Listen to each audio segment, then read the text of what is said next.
Hello, hello, and back again to court.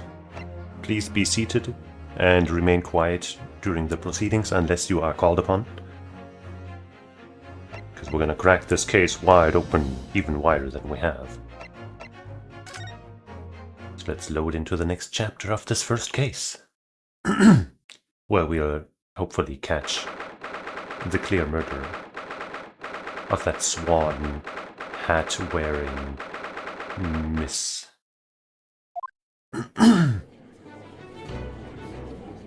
This song slaps. Well, I understand you are the judicial assistant to the defense, but why this sudden ingress into my courtroom? Judicial assistant, and a woman no less. The rules state that females are not permitted into this court of law other than to testify. Damn. It was a different time. A much worse time. Yes, I fully understand. I ask only for 5 minutes of time.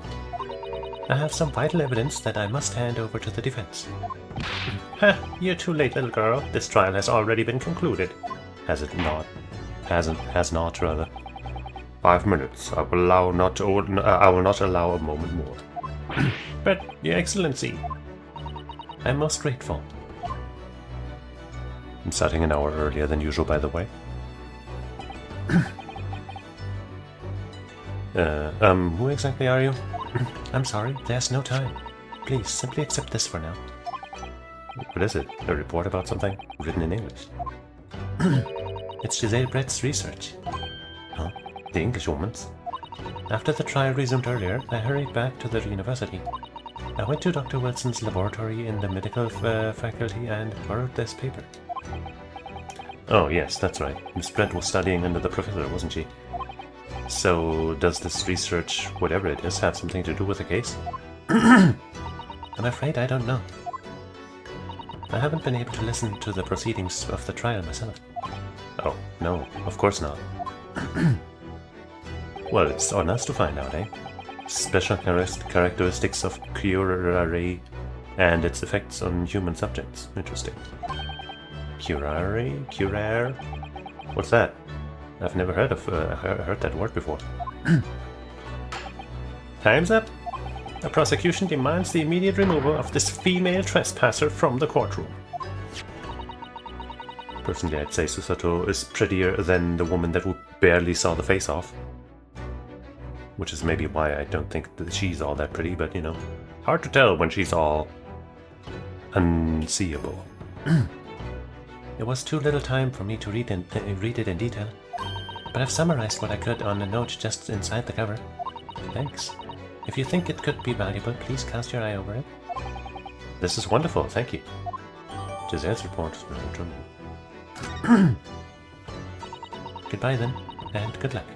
Let's look at it right away. Giselle's report. Detailing an unknown poison. That Miss Brett has been researching during her time at university. A poison made from the bark of certain trees in the jungles of South America. The hunters of the region have used it since ancient times to incapacitate their prey. Effects: instant paralysis of the entire body and subsequent death, even in minute doses. Route of entry: the above-mentioned effects occur when the poison enters the body through a wound, such as that inflicted by a blowpipe dart. Due to its ability to render the human body paralytic, it's believed that the toxin could have application as an anesthetic. However, a solution for the respiratory arrest caused as a result of the full body paralysis must be found first, or patients would die of suffocation.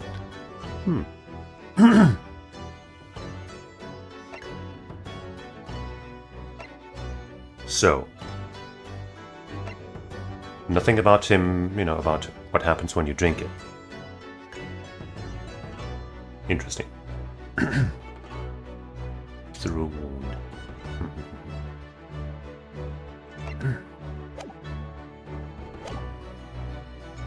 Good luck. She's a ghost. You have had long enough, Counsel. We cannot detain our English guest any longer. I ask the prosecution and the defense now one last time. Does either side have any further evidence to present to the court? I presume not, but... I mean, we just got a thing, so obviously.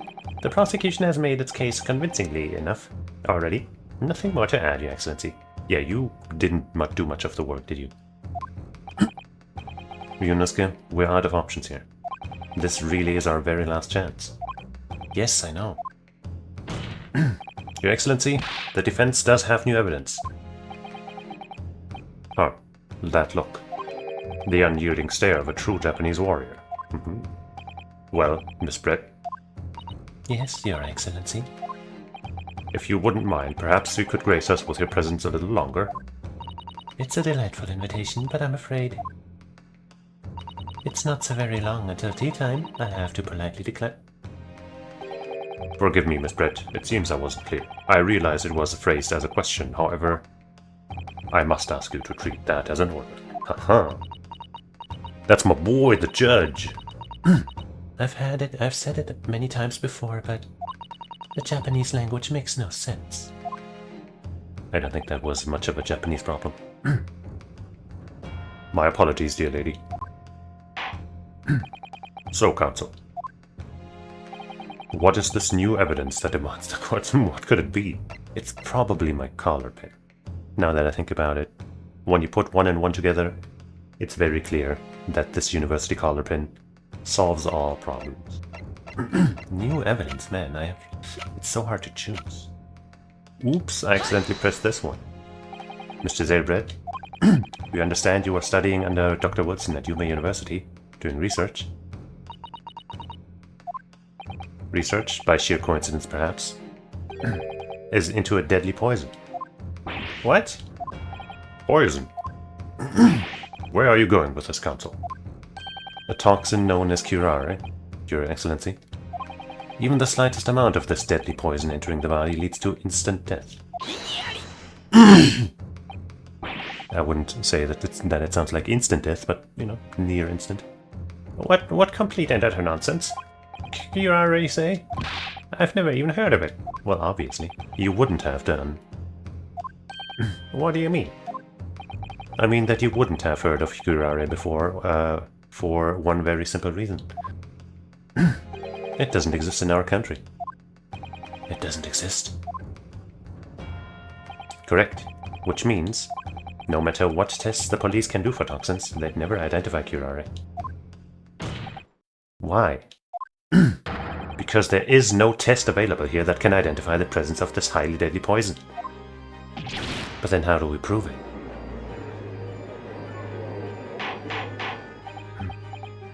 Let me first have some of my coffee mix. Order, order, order!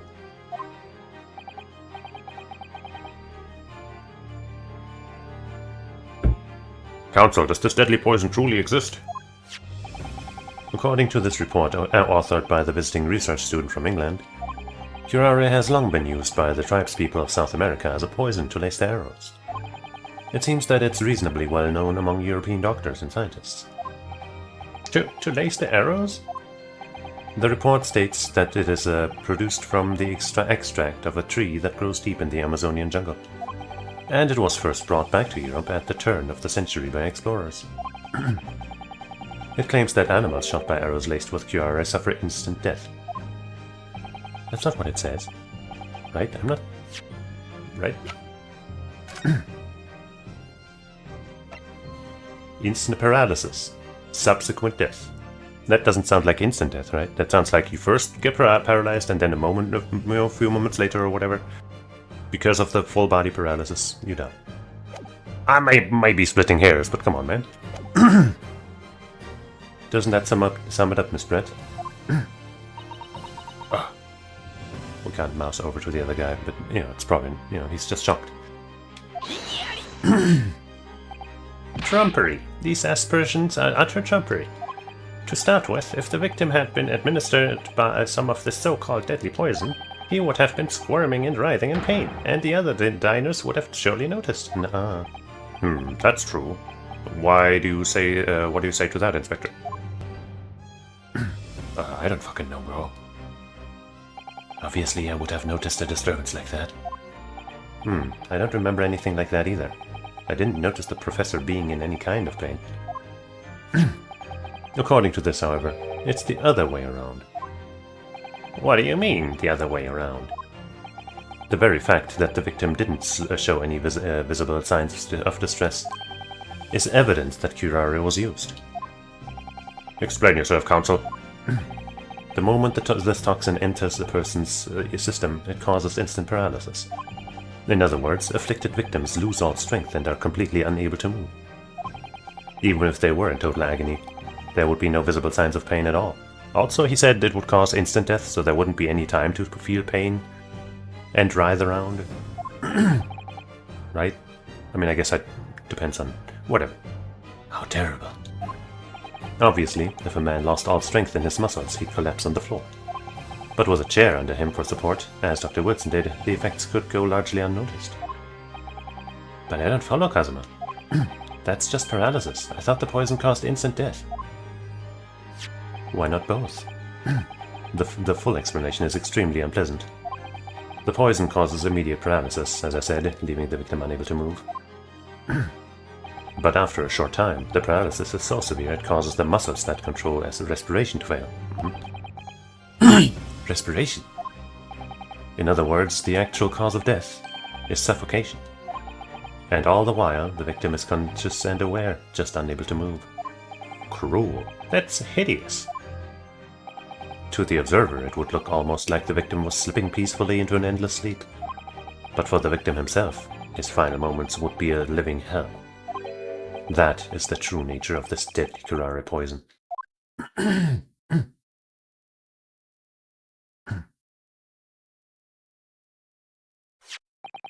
And you're suggesting that this bottle, counsel, actually contains this terrifying poison?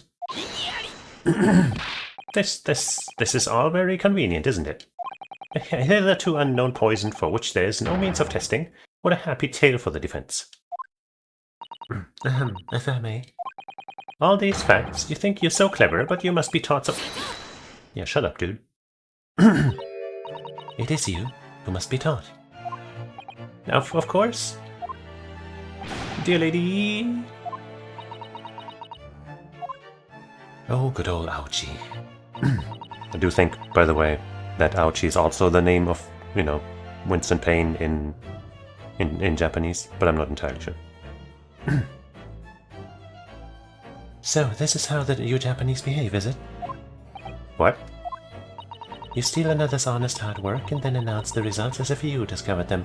That's not the point we're trying to make here. I'm appalled. What a loathsome act. Well, Miss Britt, the feeling is mutual. Whatever do you mean? Capitalizing on the unfortunate circumstances of an innocent man to frame him for a heinous crime. Heinous. Whatever heinous works to, right? That really is a loathsome act, wouldn't you agree? Enough of this. I, for one, refuse to accept it. The idea of some poison that doesn't even exist in the great empire of Japan is breaking the rules. What's so funny? Oh, excuse me. Your Excellency? Yes, Miss Brett? May I borrow that bottle for a moment, please? She's gonna chug it down. Well, yes, I don't see, why not?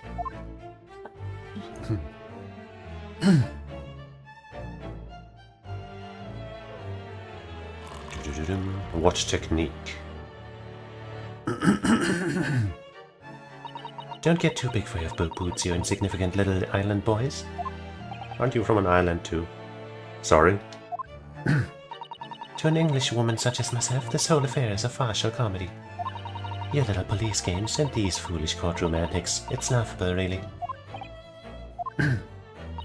But I'm getting bored of it all now. It's time for the games to end. Kanpai!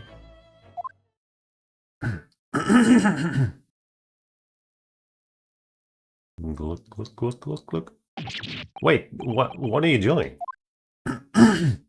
It's not the water that's poisoned, as I've been saying the entire time. No sparkle left at all. How appropriate for this shabby affair.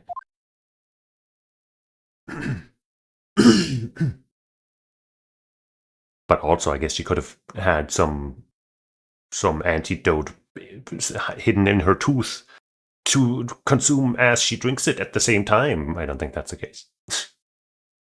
But that would be technically another explanation. Goodness. Whatever is the matter, you all look quite stunned. Paralyzed even. So, no curare. The bottle was clean, is that what you're saying? Maybe the poison also only lasts for a day or so in water or after it being exposed to air. You look quite incredulous, little boy, but of course, that's the simple truth. Thank you for presenting the findings of my research so concisely here in this grand venue, most kind. Thank you, waiter. Now, then, Your Excellency. Yes, Miss Brett. I should like to be excused now, please. I think I've given more than enough of my time for the furtherance of friendship between our countries. Ah, yes, dear lady. We are most gratified with all the assistance you have given. Hold on now, come on. This doesn't make sense. There had to have been poison in that bottle, not in the bottle. So how? How did she swallow a whole glass and live to tell the tale? I don't understand it.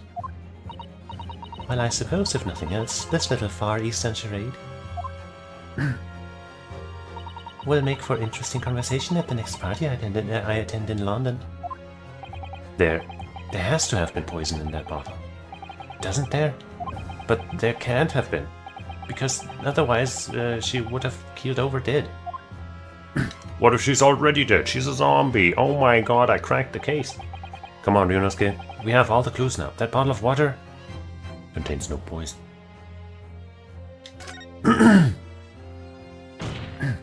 As I thought, there is no poison in that bottle. What? Why, Ryunosuke? Isn't it obvious? If there was poison in there, she'd be dead by now. Sometimes your unadulterated naivety really astounds me. But sometimes it's in need of a good staining. Until it's as dark as your uniform in the ways of the world. Oh, is that what this color is supposed to represent? That was a guileless ending to a promising line of inquiry. Oops, so wait, the poison is in the glass, in the bottle, not in the glass? I feel cheated. I feel cheated. I really thought the poison was in the glass. That's why she took it with her, and why it was in the bag and stuff. Man, the one time I didn't save before choice, and it turns out I was wrong. For which you will be penalized. This whole trial is poisoned. There has to have been poison in that bottle, doesn't there? But there can't have been because... Come on, Ryunosuke. Oh, I wonder what the answer is now. I guess it contains poison. The culprit did put mercury poison into Dr. Wilson's carbonated water. Okay, hold on. Did I read that wrong? That bottle of water. That bottle of water. You can't now spin this as, oh, it's in the water, not in the bottle, though. Because that's what I was saying. You can't do that, game. You can't do that. The defense refuses to change its position. You serious? Fool, are you blind? There's no possible way that bottle could contain poison. I mean, we just saw Miss Brett drinking the water from it. That's right. Which rather complicates your argument, I think. And I believe that complication can be explained. How exactly? I need to think through all the things that don't quite add up here, one by one. I'm sure the answer is in the evidence we have in the court record somewhere. It has to be. Very well. If the defense truly intends to assert this claim, then I must ask you to support the assertion with evidence. What explains how the witness was able to consume the supposedly poisoned water unscathed? Okay, well, I guess I'll save this time.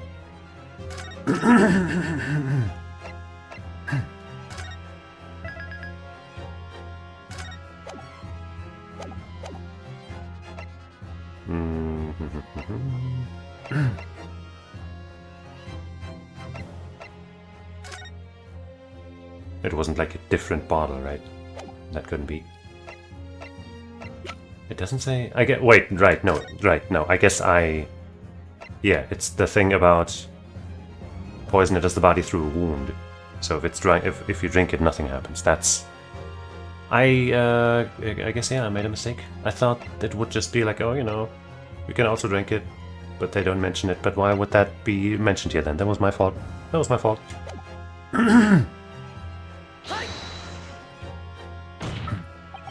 The answer to this riddle is right here in Miss Brett's own research report. That's not a valid explanation. No? After all, we don't speak English. That report is utter gibberish. Well, at least 3 of us here, 4 of us actually at least, do, right? Kazuma, us, Hosonaga, and, well, Brett herself. This impudent young scoundrel is trying to ridicule the court, Your Excellency. I'm not trying to ridicule anyone, honest. I'm just reading Susato-san's notes. I concur. This report is too extensive to be considered in its entirety by the court. You will direct us to the pertinent section, Counsel. Which section of the report reveals the alleged answer to this riddle? Characteristics, probably. That would be page 2, but I guess I'll check again. Yeah.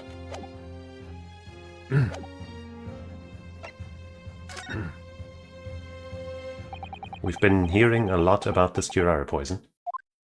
And it's left me curious about something. Oh, Counsel? Well, it sounds as though indigenous hunters have been using this poison for years and years to lace the heads of the arrows that they shoot at whatever they're hunting, whatever prey they're hunting. So we've been led to believe, yes? And the point of hunting is to catch prey to eat. Get to the point, please. Good point, actually. But if they were to use these lace arrows, doesn't that mean there would be traces of poison left in the prey the hunters were going to eat? Yes, good point. So surely the hunters wouldn't want to eat their prey, would they? Because then they'd be eating poison. Good gracious, Counsel, no, that would be madness. But I actually found the answer to that conundrum in this research paper here. Under special characteristics it says this. The poison starts to work after entering the body through a wound. Through a wound, you say? I see, that makes sense. Yes, the mention of that particular detail seemed a little strange to me, though. But it all makes sense when you interpret what's written like this. When curare enters the body through an open wound, it has a terrifying poisonous effect. However, when it enters the body via the mouth, it has no poisonous effects whatsoever. Unless you have a wound in the mouth. Like... What? Miss Brett? You authored this research. You knew curare's special characteristics. And you knew that you could make a spectacle of drinking that water without any danger to yourself. You meddling little... Ah, the swan song. Rapscallion! You can tell how mad she is by that incredible insult. Well, Ryunosuke, it turns out you're an even better lawyer than I thought you'd be. Really? Me? A lawyer? All this poison talk is fascinating, I'm sure, but I fail to see how it's fun. So, the ill-bred little puppy has a new toy to play with. Some facts he read in a book. But I'm afraid knowledge doesn't suit you, little boy. It only makes you look silly. Really? I think it suits me rather well. What are you trying to say?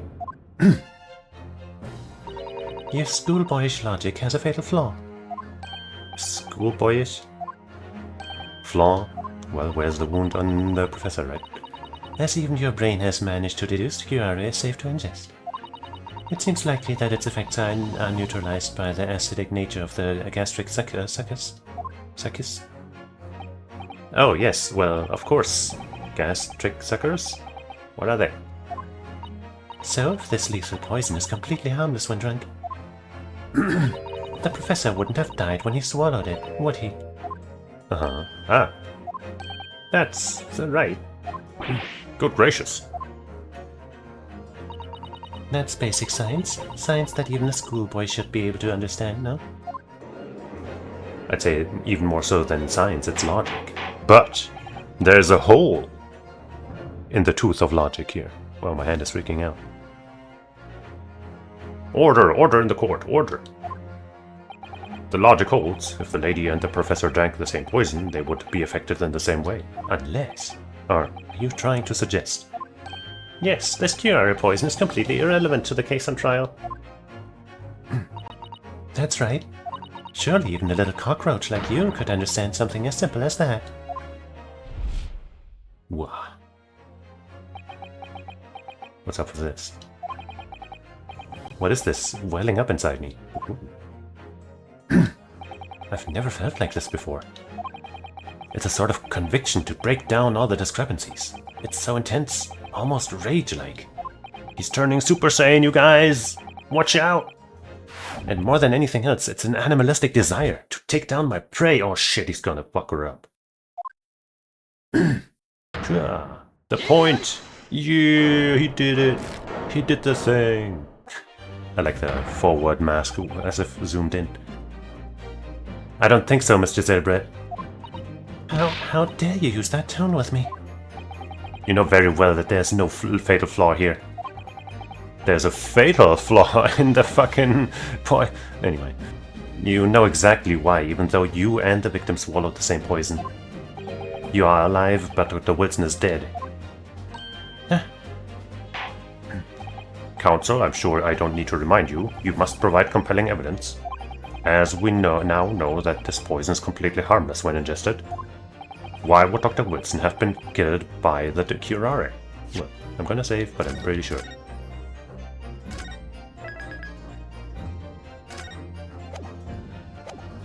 Just because, you know, earlier I was kind of sure too, but now I'm more sure, but where's the... there it is, medical report card.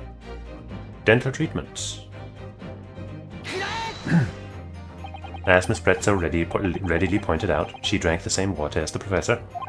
However, there was a fundamental and fatal difference between the two diners. A fatal difference? The toxic effects of curare are only felt when the poison enters the body through an open wound. So for a healthy person with no injuries, drinking it is completely harmless. But what if there was a wound inside the mouth of the person drinking the poisoned water? Inside? Yes, like the wound you might have if you had just been to the dentist and had a tooth extracted, for example. Miss Brett, you've acknowledged many times in your testimony already that you were well aware of Dr. Wilson's dental appointment that day. So that's it. You used that knowledge to orchestrate this.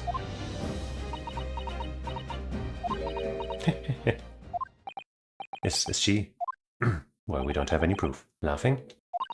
I don't like to repeat myself, but honestly I can't resist. These childish courtroom games and your half-baked arguments are all so puerile. What do you mean? Don't worry, little schoolboy. You'll find out soon enough. Oops.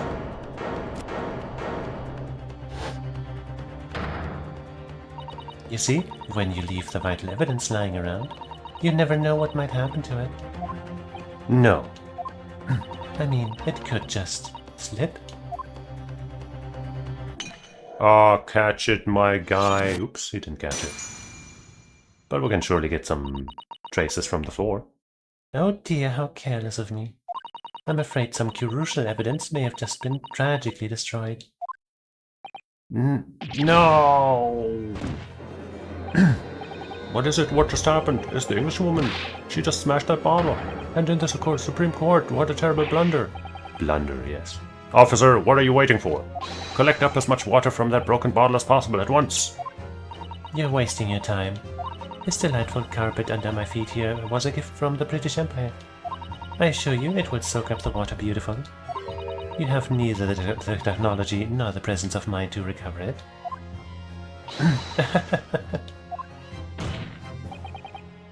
You know, I feel like that is just about as good as admitting guilt, but that's not how they're going to spin it.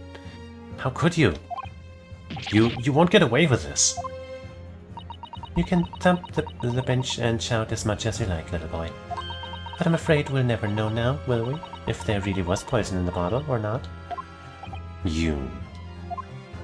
Let's hope she still has that glass in her bag, and that it has some traces. And let us not forget, we still have some very compelling evidence left intact. Isn't that right, counsel for the prosecution? Oh, of course, of course. You're referring to this photographic print, I presume, dear lady? That's right, and really looking at this photograph, it's as clear as day, isn't it? The poor professor was sitting with his back to me. So of course the only person who could have shot him from the front is the little schoolboy. Nuh-uh, but then how did he get that burn? No, you killed the victim that day, using curare. And then, in order to frame Ryunosuke Naruto for the crime, you waited until he picked up the pistol you'd arranged for him to find on the floor, before you shot the professor's dead body in the chest with your own hidden gun. Then, in the confusion that followed, all you had to do was turn the dead professor and his chair around. You see, you had every opportunity to commit this crime. What a wonderful imagination you have, young man. A hidden gun, you say? And I shot the professor's dead body, did I? Well, I'm terribly sorry, but you don't have a shred of evidence. Exactly. And as you have nothing to support your wild claims, the prosecution's stance remains unchanged. The victim, Dr. John H. Wilson, was killed by a gunshot to the chest, delivered in cold blood by the accused Ryunosuke Naruto. This is unbelievable. How can this be happening? We had her, but now, is she really going to get away with it? The way that she destroyed that evidence was obscene. Yeah, that should really at least get her some kind of sentence, right? Tampering with evidence and stuff. Ryunosuke, yes? We've come this far, but now you're the only one who can finish it. What? What do you mean? We've lost a vital piece of evidence, it's true. So if there are any clues left for us to use now, they must be in your head. Alright, let me just... It's in there. Got it. In my head? You told me before that your powers of observation were the only thing that you could really depend on. Well, yes, that's true, but I didn't manage to notice that this woman was a foreigner with a swan on her head. So think back again now. Try to remember every last detail about the scene that day. Everything you saw, everything you felt, every color, every smell. What I saw, what I felt. Every color, every smell, that rhymes. Blood. Is Kazuma right? Somewhere in the vibrant memory of the same scene in my head. Could there be another clue to expose the identity of Dr. Wilson's killer? There's a clue. Actually, you know what? There's nothing. I think we're doomed. It's time to admit that we actually shot the guy. We got pretty far, you know, we almost made it happen. But in the end, you know, we are a stone-cold killer. Oops, I accidentally hit there's a clue. Actually, Kazuma. I think I might have something. Thinking back over everything I saw, I think I might have uncovered another clue. Haha, you always have something up your sleeve, don't you, Ryunosuke? Come on then, let's wipe that smug smile off that Englishwoman's face with some evidence. Alright, I can't wait. It's been niggling me for a while that something feels amiss in the memories of that day. Whatever it is could be the key to arriving at the truth about all this. It's here somewhere. The clue that shows who Dr. Wilson's real killer must have been is... Oh, I don't know. It surely couldn't be this blood-looking thing. What's this? Well, that's probably the spoon if you can. Good eye! Inspector Hosonaga, answer me this. Yes, what is it? He's still miles away, probably thinking about that bottle being smashed. Speaking of bottle, I'm gonna have some water. Hopefully not poison.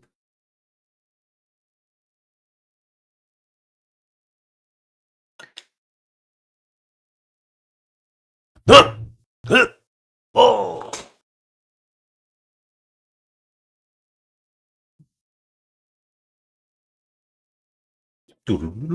Good thing I had that anti-death pill in my teeth.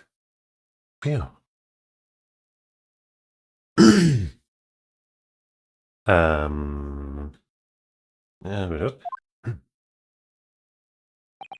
As you've said a number of times now, you strive for perfection in your investigations, don't you? Absolutely. I wonder, but therefore, if perhaps you took anything else from the scene of the crime.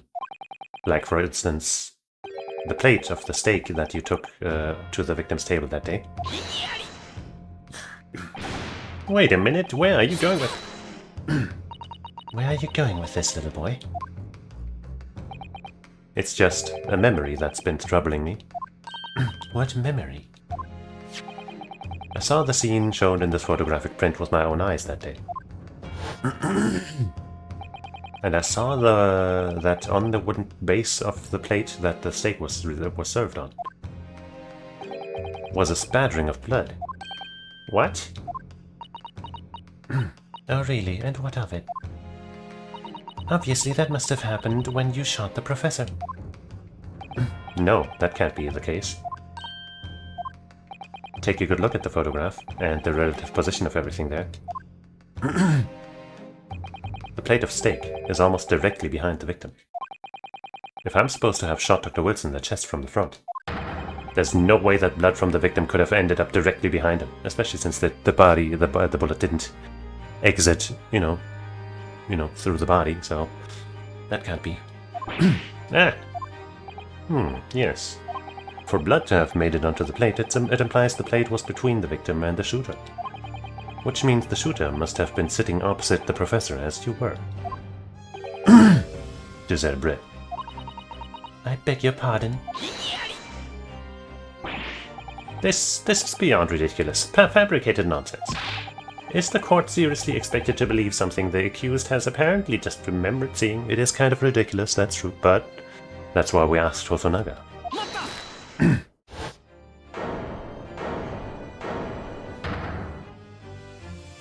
This could be the moment that my entire career in the police force has been leading to. Inspector, you mean... Yes, I took the plate, in the interest of preserving evidence from the scene of the crime. I took it, meat and all, and I don't care if they call me crime scene thief because of it. You did what? I took the steak that you had been eating, Miss Brett. I took the steak that the sergeant had been eating. You. And I did it all in the name of justice. Good stuff, bro. Then we can find out for sure whether or not there's a bloodstain on Miss Brett's plate. We must examine it now.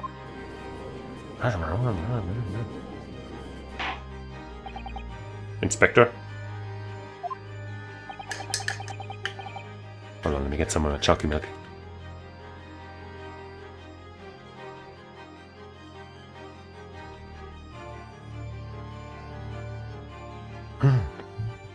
The court wishes to examine the plate from the victim's table immediately. Yes, sir.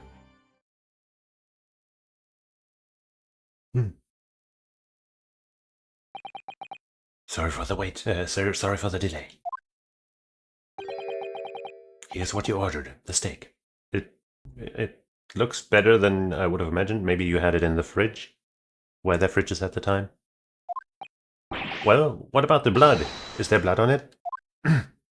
Of course there isn't. Quickly, Inspector. The blood, man! Show the court! Of course, examine the plate at your leisure. Ooh, well, from the photo there wasn't a stain, so yeah, wouldn't expect there to be one. Ow. But also that the way that steak has been,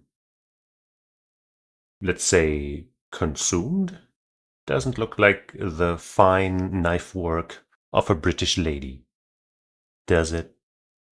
No, no blood. No blood anywhere. But no, that's Impossible!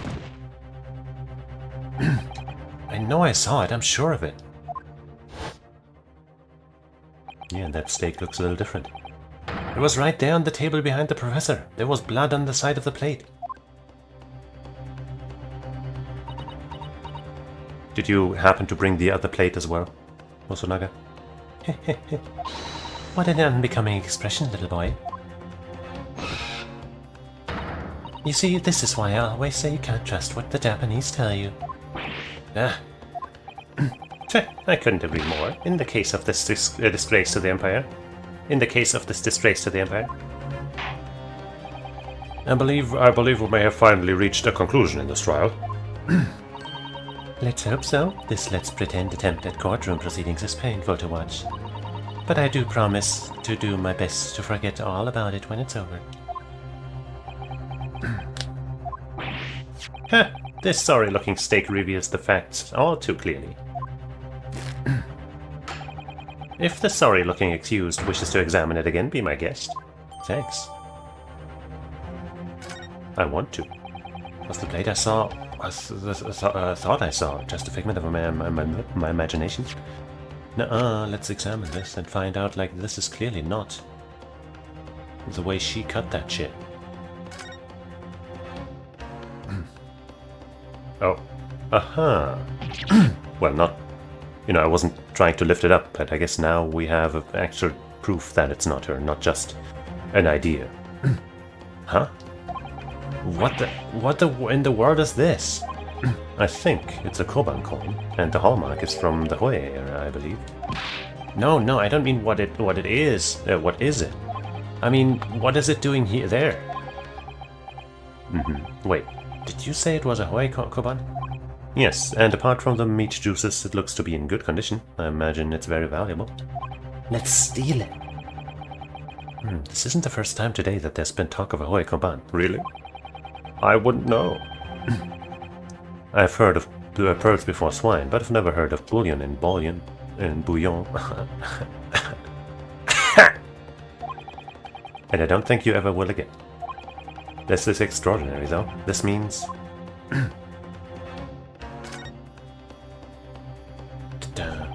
I certainly never expected to find... Oh, it's not the same quote. Certainly never expected to find a precious coin underneath this thick cut of meat. And it's from the Hoi era, too. That would make it really quite valuable. It's well marinated in the juices as well. Look. What? Are you thinking of eating it? No, but the next time I order a steak in an expensive restaurant, one thing's for sure. My heart's going to be racing as I lift up the meat and peer underneath for a prize. I think you might have the wrong end of the stick about this, Ryunosuke. No, he's totally right. Oh, come on, coin underneath the steak. There's only one logical explanation. That steak must be alive and stealing things. I don't know. Okay, that's just the same thing.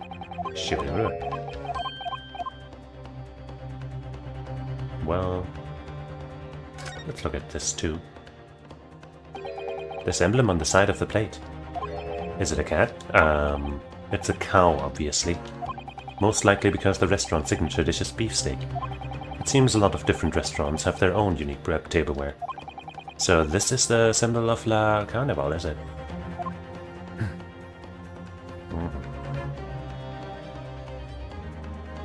3D!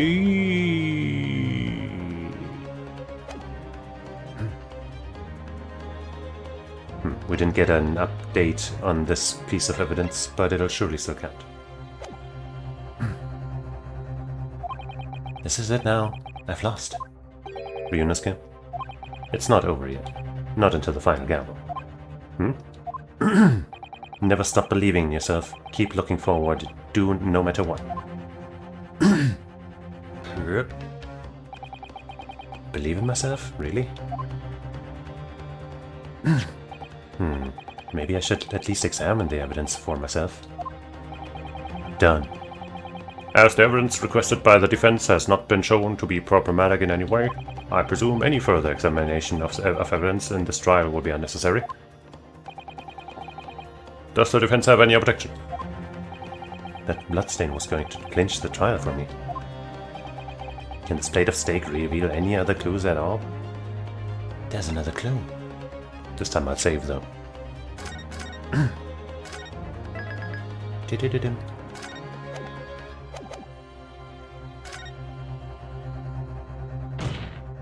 Your Excellency, please wait. This plate of beef is hiding another clue. Another clue that will reveal the shocking truth. The only thing that's shocking here is your unhealthy fascination with beefsteak. Your Excellency, I think I've made myself clear, haven't I? I will not be able to turn a blind eye to any more unnecessary procrastination in this trial. I'm sorry, Miss Britt, but we must ensure a thorough examination of the evidence. I will not give a ruling until I'm completely satisfied that all reasonable doubt has been dispelled. I see. As a newly affirmed ally of my country, that's still your position, is it? You can take your threats and shove them. Thank you, Your Excellency. Counsel for the defense, you will now clearly show the court to which you are alluding. Where precisely on this plate of beefsteak is this new clue to be found? Or do I click on this again, I guess? There it is. Huh? Well, see that happens again.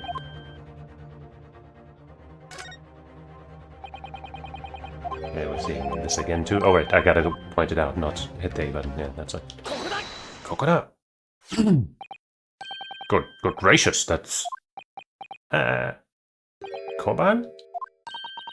What on earth? Oh, yeah, I wanted that. Miss Brett, this is in fact the beefsteak that you ordered at the restaurant of the day in question, is it? Tell me, why is there an old coin seemingly hidden underneath the meat? This one kind of sounded like a Pokemon there. What a ridiculous question, how should I know? I've never seen that thing before in my life. I don't know what it is, but I want no part of it. I fail to see how this is relevant. A coin under the meat? That could have simply been a careless mistake by the chef in a moment of distraction. I don't think so. Don't be absurd. We're supposed to believe that this happened by accident in the kitchen. A rare Hawaii koban just happens to be hidden underneath that piece of steak. If this turns out to be irrelevant to the case, I'll rip up my ticket to Great Britain right now. He's right. It can't be a coincidence. Your Excellency? Yes, Counsel? A rare Hawaii koban just happens to be hidden underneath that piece of steak. If this turns out to be irrelevant to the case, I'll give up my lawyer job right now. That's not... You don't... Sure. By all means, don't let us stop you. No one invited you anyway. Perhaps, little boy, you should realize that it is you who is irrelevant. Even though I'm the one on trial here? The point is, it's essential that we ask the owner of this coin if he can explain what it's doing under that steak. The owner? Yes, it's obvious. There's only one person it can belong to. The owner of this koban that was found underneath the beefsteak is... Well, I mean, if we go by finders keepers, then it's him. But if we go by legal ownage, then it's Curio Correcta. I guess if it's finders keepers, then it's actually ours now. But whatever. Obviously, it can only be the antiques dealer and owner of Ruste, Curio Correcta-san. As in Mr. Cucumber or something? Honestly, these ridiculous Japanese names are quite unfathomable. That's funny because that name is basically English. Ah, yes. The old man who testified earlier alongside the military sergeant, correct? Yes, Your Excellency. I remember him saying that he was up to something with his koban coin when it happened. at exactly the moment the gun was fired. The gunshot interested me not. I was far too busy on the floor. Busy on the floor? Sorry. Fighting for treasure. Indeed, the Hoi Kuban. Then this Hoi Kuban, do you mean to tell me? No, please. Why would Collector Sans Kuban be sandwiched between the victim's beefsteak and his plate? It makes no sense. Exactly. You pointed it out just right. Which is why I'm asking to bring Collector San back to the witness stand so we can ask him. And his neighbor. Zito knows something about that, I think. Officer, bring both witnesses that testified earlier back in here. They are bound together by the navel, so we can't separate them. It's kind of a problem.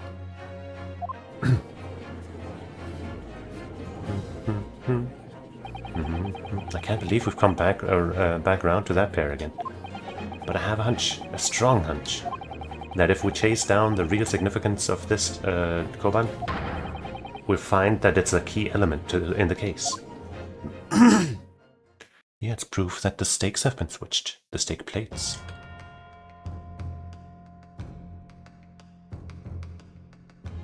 What a large lot.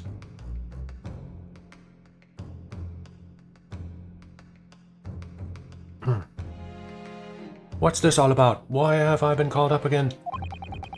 Don't you realize that it's dinner time for little baby Idol?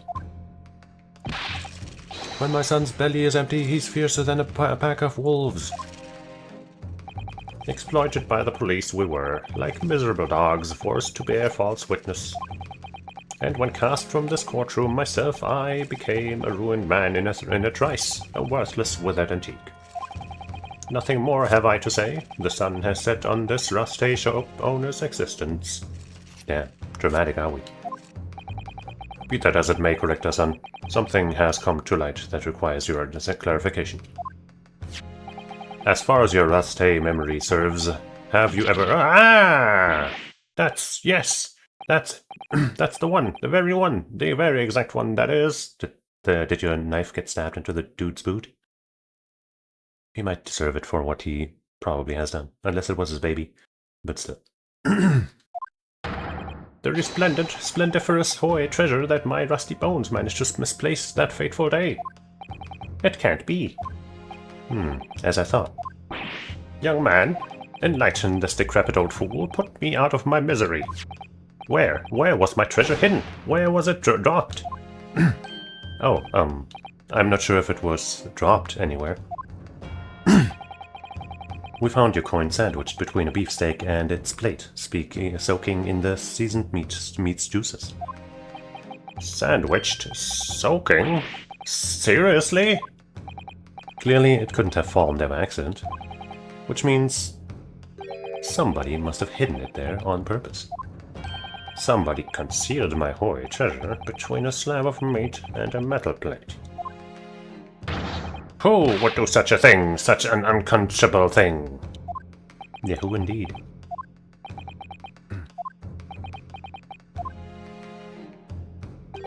Excuse me. Could I say something? Yes, of course. Proceed, Inspector Hosonaga. I mentioned this earlier on in the trial, but I was working undercover in the restaurant in order to investigate another case. Ah, yes, that's right.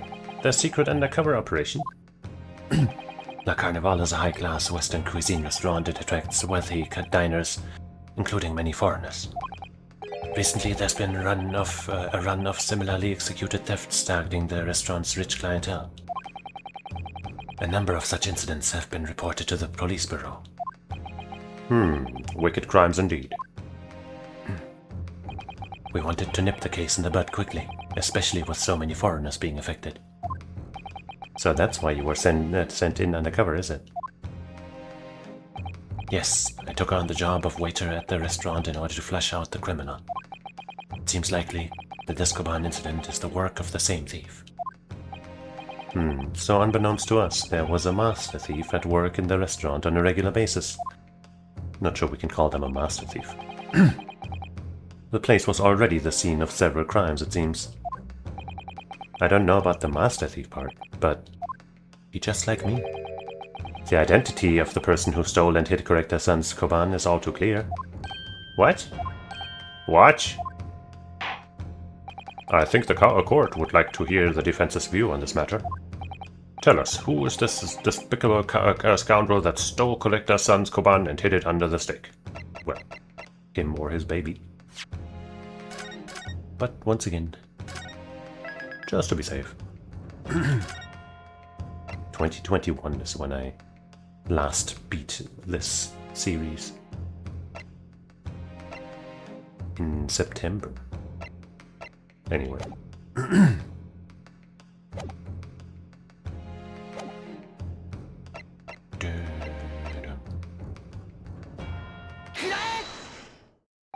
Obviously, it can only be you.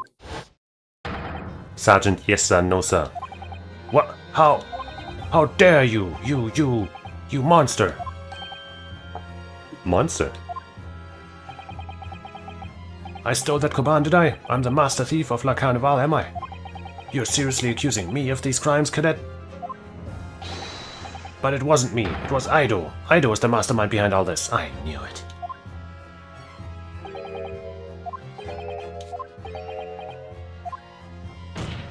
You would push the blame for your crimes onto your own son, an innocent little baby? It's you who's the monster, Sergeant, no sir?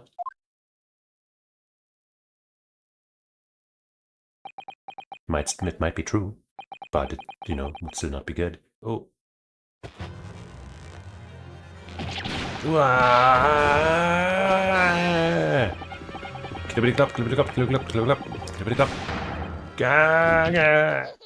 And he's dead.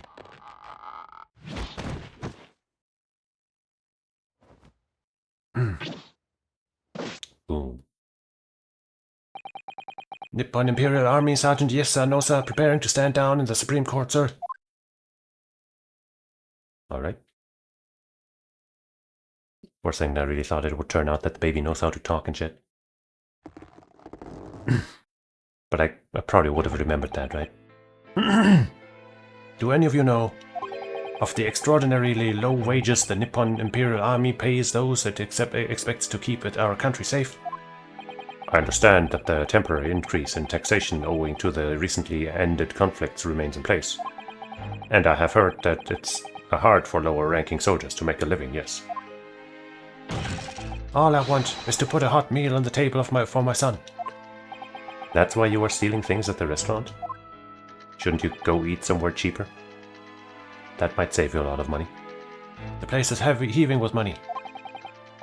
Every 3 days I go there and do a reconnaissance for a target.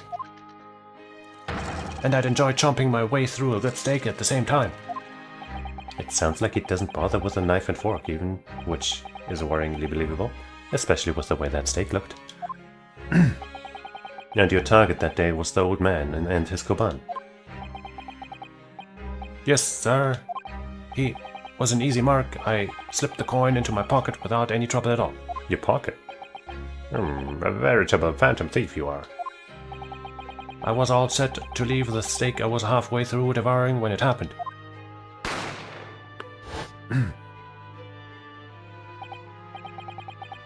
Yes, when the professor was shot. I guess he took it from his pocket somewhere else because he thought he'd be searched. I knew that if the police conducted a search and found the coin in my pocket, I'd be finished. Aido too. So I hid the incriminating evidence as fast as I could, on the double. I slipped it under the steak, hoping that I'd be able to rendezvous with it again after a later date. At a later date, not after, whatever. Yeah, but which steak did you choose? Could you specify that real quick? You wouldn't happen to have gone over to a different table to do that, right?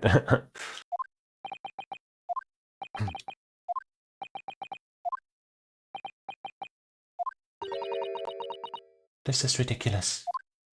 Perhaps you could carry on with this absurd prattling in your own time. Well, Miss Brett. Of course, dear lady, of course. How rude of us. I'm quite sure there's no need to detain you any longer at all. Which May the esteemed gentlewoman please be excused for your excellency? Indeed. The theft of the Koban was clearly perpetrated by this baby saddle sergeant. It would certainly appear to be unrelated to Dr. Wilson's murder. Nuh-uh. Of course it is. Hiding a coin under a lump of meat. The sheer nonsense of such an idea astounds me. Nonsense, is it? Well, oof. And as for picking up your steak and biting into it without using a knife and fork, it's beyond nonsense, it's pure madness. So you are hereby admitting that you did not do such a thing, yes? So a steak that would have bite marks like that could never be yours. Very well, now that all questions concealing this witness's testimony have been answered, I see no further justification for detaining her. Miss Brett, you are free to lead. Thank you, Your Excellency. Good luck, everyone. Matta! And good day. Chotto matte! Igiani! Hi! Yunosuke, what's the matter with you? This is no time for daydreaming. Oh, no, it's just... something about Miss Brett's parting words there got me thinking. I can't quite work out what exactly, but something she said jarred with me. I feel like there was a contradiction in there somewhere. Something didn't quite add up. If that's the case, don't just stand there thinking. Make your voice heard. Sorry? You can think later, but if you don't call out now, it'll be too late. The trial will be over. For like the 7th time. There we go. Wait, Miss Brett. What is it now? I'm afraid, just one last time, there's something I'd like to ask you. I'd like to ask you to explain the contradiction in your parting words from just a few moments ago. What are you talking about? What contradiction? What new student nonsense is this? Well, what parting words are you talking about, Yunosuke? I didn't quite a lump of meat. Such a horror. Picking up a stick and biting it. Blah blah blah. Yes, I'm right. What she said there exposed an undeniable contradiction. I'm going to need to see evidence, Counsel. If Miss Brett's words truly are contradictory, where's the evidence to prove it? Schreit Schreer. Fine, I won't save, okay? Just for you fans out there. You cheering me on at home. All of you cheesemaniacs. The steak that Miss Brett had been eating before the professor was killed, yes. Go on. More accurately, Your Excellency. The steak that was on the victim's table just before the professor was killed. No, you're just splitting hairs. Not true. Doesn't something about the steak strike you as very unnatural? Unnatural? What on earth do you mean? It's extremely obvious. I'm talking about the shape of the edge where it's been eaten. I see you've noticed it too, Miss Brett. But too late. Noticed what exactly, Counsel? Just a few moments ago, Miss Brett claimed no Englishman could even contemplate picking up a steak and biting into it without using a knife and fork. I started there because I thought it should have said an English woman, but whatever. I guess Englishman is a general term for anybody English. Of course she did. She's a refined English gentlewoman herself. Then take a good look at the steak, in particular the edge where it's been eaten. Shoo. As you can see, there are clearly defined barbaric teeth marks there. Ah, oh. You know, sometimes I do bite into things, it's just... It looks like Miss Brett has realized something. She just couldn't help herself from talking down on Japanese people, and that wasn't her undoing. So, if the witness, as she claims, wouldn't contemplate eating anything without using a knife and fork, there shouldn't be teeth marks in the steak at all. But what is your actual point? Perhaps the delightful Miss Brett was ravenously hungry. Oh, what do you say, my dear lady? As I said, I really must be leaving now. Afternoon tea with the Minister of Justice cannot possibly wait any longer. Of course, this will be all over in the blink of an eye. Rest assured I'm about to put this rookie in his place. Just leave everything. I've heard enough. You irritating little spectacled samurai relic. Of course, dear lady. What's the matter, Miss Brett? Have we ruffled your feathers? Ha ha ha. Clearly, the witness knows what this means. She's realized the catastrophic implications these teeth marks in the stake have for her. Ryunosuke, do you know where you're going with this? Of course. Yes, now at last it's all come together. I think it's rather weird that we have to go through all of this instead of just saying, yo, did you check both plates just in case? Can we maybe see both plates and not just the one that you picked up, that thinking that was hers, just in case? The mysterious teeth marks in a steak that had allegedly been eaten with cutlery. The reason why the blood stain I know I saw somehow seemed to have disappeared. And most importantly, the evidence that proves once and for all who shot Dr. Wilson that day. I accept these teeth marks in the steak are a little unnatural, as you put it, Counsel. But what exactly are you suggesting that tells us? Everything, Your Excellency. Everything? Yes, I believe that these barbaric teeth marks in the steak here amount to conclusive evidence in this case. Evidence that would prove beyond any doubt who shot Dr. Wilson. Who in the world shot Dr. Wilson? Conclusive evidence? How many times have I heard that today? You wouldn't know the meaning of the phrase, typical Japanese empty threats. How can you be so sure? Oh, it's quite simple. If you really had such conclusive evidence, you would have presented it to the court long ago. Actually, the evidence I'm talking about hasn't been brought before the court yet. Hasn't been what? But just because it hasn't been shown yet, doesn't mean that the evidence does not exist. This is absurd. The trial has run several hours already, and you say there's evidence yet to be brought forward. That can't be. I don't believe you have it. I don't, but there's someone who does have it, someone in this very courtroom. And if that person is willing to submit the piece of evidence I'm referring to, it would solve every remaining mystery about this case. Very well. I have a feeling this will be my last request of the defense in this trial. Who possesses the conclusive evidence that will reveal the truth about this whole affair? Well, it's probably Mr. Guy here. With the other plate, like I've been saying.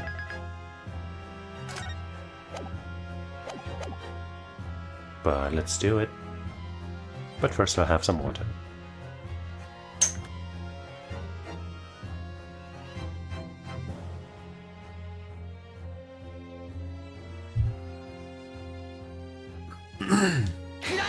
Bri'ain. The answer is obvious. It's Inspector Hosonaga. What? I have it? Yes. You think I've been withholding conclusive evidence? That's ridiculous. No, I'm not saying that. Everyone's attention has been focused on this steak with the teeth marks. Yes. Now, earlier this afternoon, Sergeant Nosa told the court the following. I'd enjoyed chomping my way through a good steak. And as well as admitting to stealing Corrector-san's coin, he's told us that he slipped it under the steak. You watch it, Cadet. I'm a superior officer. Sergeant Nosa, could you please confirm something for me? What's the steak that you put the coin under? In fact, your own steak. Attention! Affirmative, of course. I might be a soldier in the Imperial Nippon Army, but still. I'm not brave enough to ask a foreign dental lady if she'd mind me manhandling her meal and to hide something in it. Good point. In other words, the steak that the detective submitted as evidence earlier was in fact Sergeant Nosa's meal. But that makes no sense. That plate was taken from the victim's table. Yet the gentlewoman doesn't take bites out of her steak, nor did she have any opportunity to steal a coin. Of course I didn't steal it. To even suggest such a thing would be an affront to the entire British Empire. You could have maybe saved your ass if you had just been like, oh, maybe I stole it. Well then, how do you explain this paradox? Exactly. Surely they are not going to suggest that the sergeant switched the two stakes over. Well, not quite. But the plates... Ah.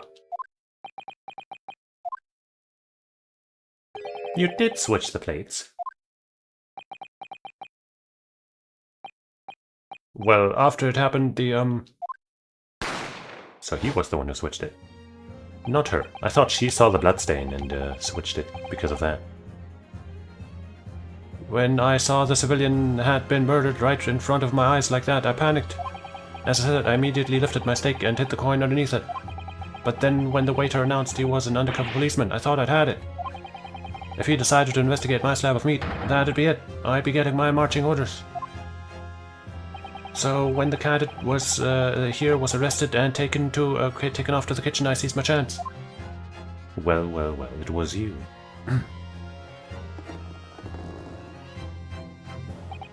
With military precision and timing, I switched my stake with the one on the foreign lady's table. What? You can't have. I never saw you do such a thing. It was called Operation Lightning Bolt. There was no time for strategic planning. It was do or die, I tell you. So yes, I did what I had to and what had to be done. Unbelievable. It's unbelievable. However, fear not, prosecutor son. What now? I swear on the brass buttons of my uniform, that is all I did, sir. All you did? That's plenty, Sergeant. So, if Sergeant Nosa switched the plates over, it means he took Miss Brett's steak and the plate it was on back to his own table. Yes, that follows. Inspector Hosonaga? Yes. Earlier in this trial, you told the court this. You said you had not only taken Miss Brett's steak after the incident, but also the sergeant's. That to preserve evidence, you had taken both. That's correct. Then please present it to the court now. Boom! The plate that was actually on the victim's table at the precise moment he was shot. What can that possibly tell us now? I mean, a cold slab of tough meat. It can't have the slightest bearing on the case. The blood, lady. No, you're not wriggling your way out of it this time, lady. I beg your pardon? Surely you're not that forgetful. Surely you remember the reason why the steak pan promises to prove such a problem for you, no? You're the ones who decided it was a problem, not me. The reason the defense asked to see that plate was to confirm something the defendant remembered seeing. Thanks, he remembers. I'm quite sure of what I saw, Miss Brett. On the side of the plate that was on the table directly behind Dr. Wilson, there was a clear spattering of blood from the gunshot wound onto the victim's chest. I believe the defendant's memory serves him well. And now we have the evidence to prove it. The plate you were eating from, Miss Brett. Let us not prolong this any further. Inspector, you will show the evidence to the court.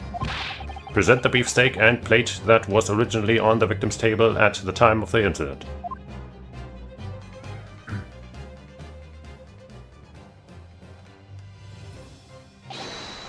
Yes, sir. My good boy Hosonaga.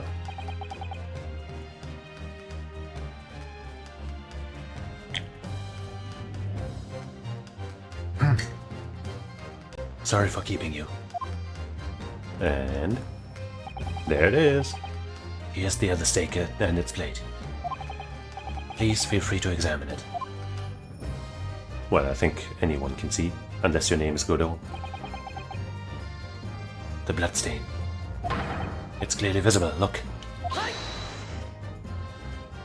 Now this makes everything clear. The blood you can see on the side of the plate. This shows that at the moment the victim was shot, he was facing the table, with his back to me. In other words, it's impossible for Naruhodo-san to have shot the victim. It can't be. In fact, there's only one person who could possibly have shot Dr. Wilson from the front. I'm sure everyone knows by now who that person is.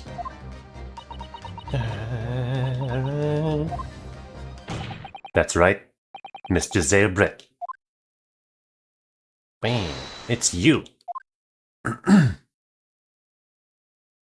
And she almost got away with it. If it hadn't been for these meddling students. Oh no, the swan. Outdone by a Japanese? Me by a Japanese schoolboy? No, no, no!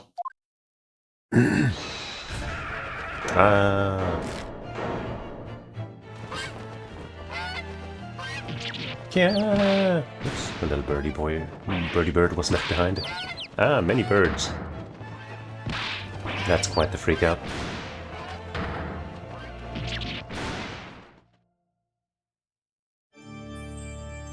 And she ascends.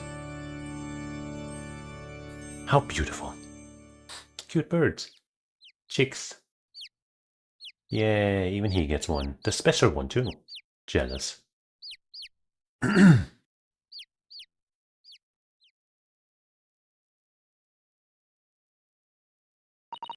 Please excuse my little outburst. I briefly lost my composure. My unbecoming behavior for an English gentlewoman. Most unbecoming. Forgive me. Well, Miss Brett, I think it's time you told the court what actually happened that day. The truth this time. Gladly, Excellency.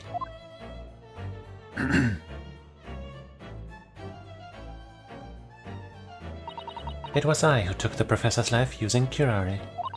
As you surmised, I chose that particular day for one very important reason. The professor had a dental appointment for the extraction of one of his teeth in the morning. So you planned to kill the professor, knowing that no trace of poison would be found in his water. Because curare is unheard of here in Japan. Yes. Of course, I never intended to remain at this restaurant for as long as I did. I only needed to see the professor take one tiny sip of his water, and it would be all over. I would place the steak I had ordered in front of him to make it appear as though he had been dining alone, and leave immediately, however. Before any of that happened, there was an unexpected visitor at the professor's table. Haha, that would be me, I suppose. Yes, you. Who else? Such a trifling matter, but the fact that you decided to come over to greet the professor meant that I had lost my chance to slip away unnoticed. In due course, the professor took a sip of his water and was paralyzed.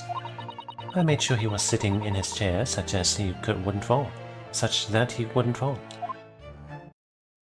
There was no going back at that point, so I concocted a plan on the spur of the moment. A plan to pin Dr. Wilson's murder on this innocent man. I happened to know that the professor always carried a gun. I decided to use that fact to my advantage. I had the bottle of curare in my handbag, and my own pistol concealed under my skirt. Under your skirt? Wow, there was a place to hide it. I can't believe it. So I was right, there were two guns. Yes. And then I finished my coffee and got up to leave. That's when I noticed the professor's gun, which you had presumably placed on the floor. Placed where you were sure that I would notice it. And everything went according to plan. You noticed the gun, as I'd intended. And then, just as you bent down to pick it up,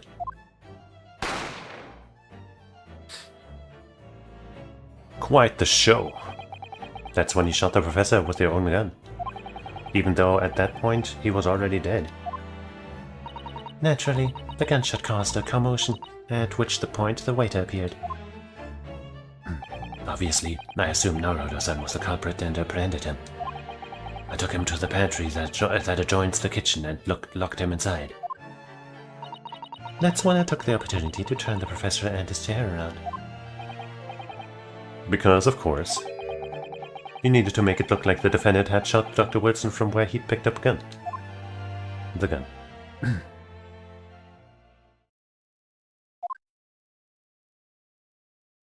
Mm-hmm. But why? So there you have it.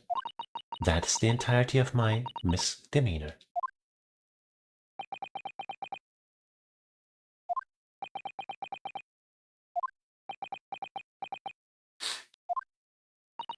Your Excellency? Yes? I wonder... Might I speak with you in private later? Only if you don't make me drink anything. I shall call upon on you. Thank you. Good day then, everyone. I hope you can forgive me, Naruto-san. It was nothing personal.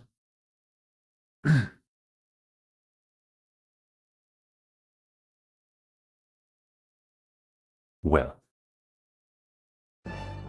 we did it. It would seem this trial has finally run its course. I presume the prosecution is in agreement? This can't be. Taketsuchi Aochi does not lose. Not to the likes of this rookie student. You'd better start getting used to a tougher position. Yunosuke Naruhodo. What? Yes? This insult to the Aochi family name will never be forgotten. You've become conceited with age, Counsel, but the old have to stand aside and make way to the new. For the new, whatever. It's the way of the world. May you never forget that. Sure. Oh shit. Dun dun dun. Rude as fuck, gotta say. 1,000 millennia may pass, and still, the Aochi clan will never measure up to the Naruhodo clan. Ho ho ho. This trial in the Supreme Court of Japan will, I believe, go down in history as the start of a new chapter in our country's judicial system. Despite being summoned as the accused, Ryunosuke Naruhodo presented an excellent case. I thank you, Your Excellency. The use of evidence and deduction to unravel the truth is a modern methodology. After all, it has only been a few short decades since our country opened its doors to the wider world. But the Western ideas of science are rapidly gaining acceptance here. I feel sure that science will soon bring new methods of investigation and new procedures of justice. A new future of law awaits, but what it will look like I cannot begin to imagine. That is for the young to pursue. Kazuma Asogi? Yes? After this trial, you are set to embark on a journey of discovery to the illustrious British Empire. Learn all you can, absorb everything of the wider world that you are able to. And do not forget to fulfill the mission imposed upon you. The mission? I understand, Your Excellency. What is that about? Why do you look so grave all of a sudden? Ah, never mind. As for you, Ryunosuke Naruhodo. Oh, yes? In you I sense, how can I put it, unusual potential. I very much look forward to seeing how you carry that onward. Thank you, Your Excellency. Too bad we're never gonna, be lawyering ever again. What do we study, actually? What was it? It is time to deliver the final verdict. I hereby find the defendant Ryunosuke Naruhodo. Well, let me check. Does it say on our... What do we actually study?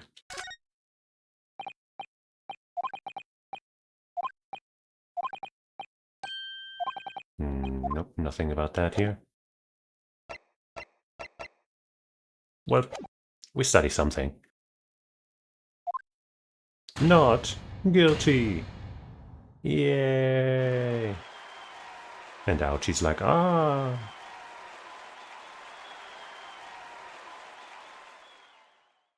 Case closed.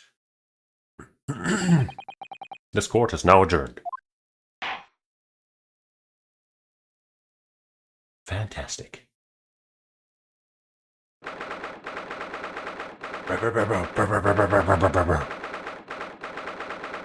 Almost sounds more like a dog barking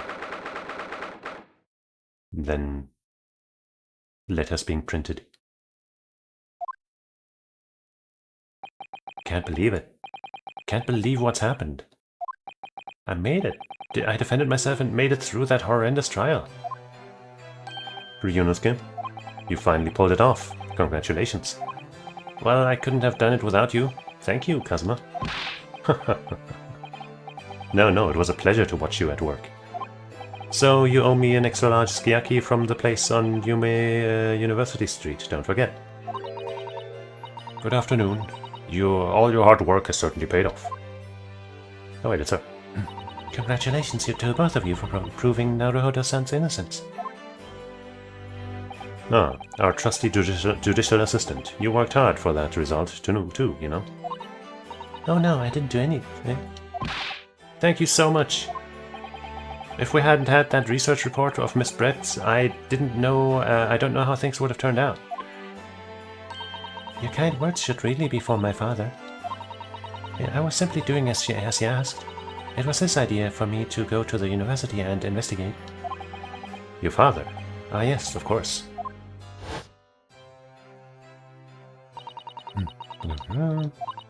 Mikoto-ban.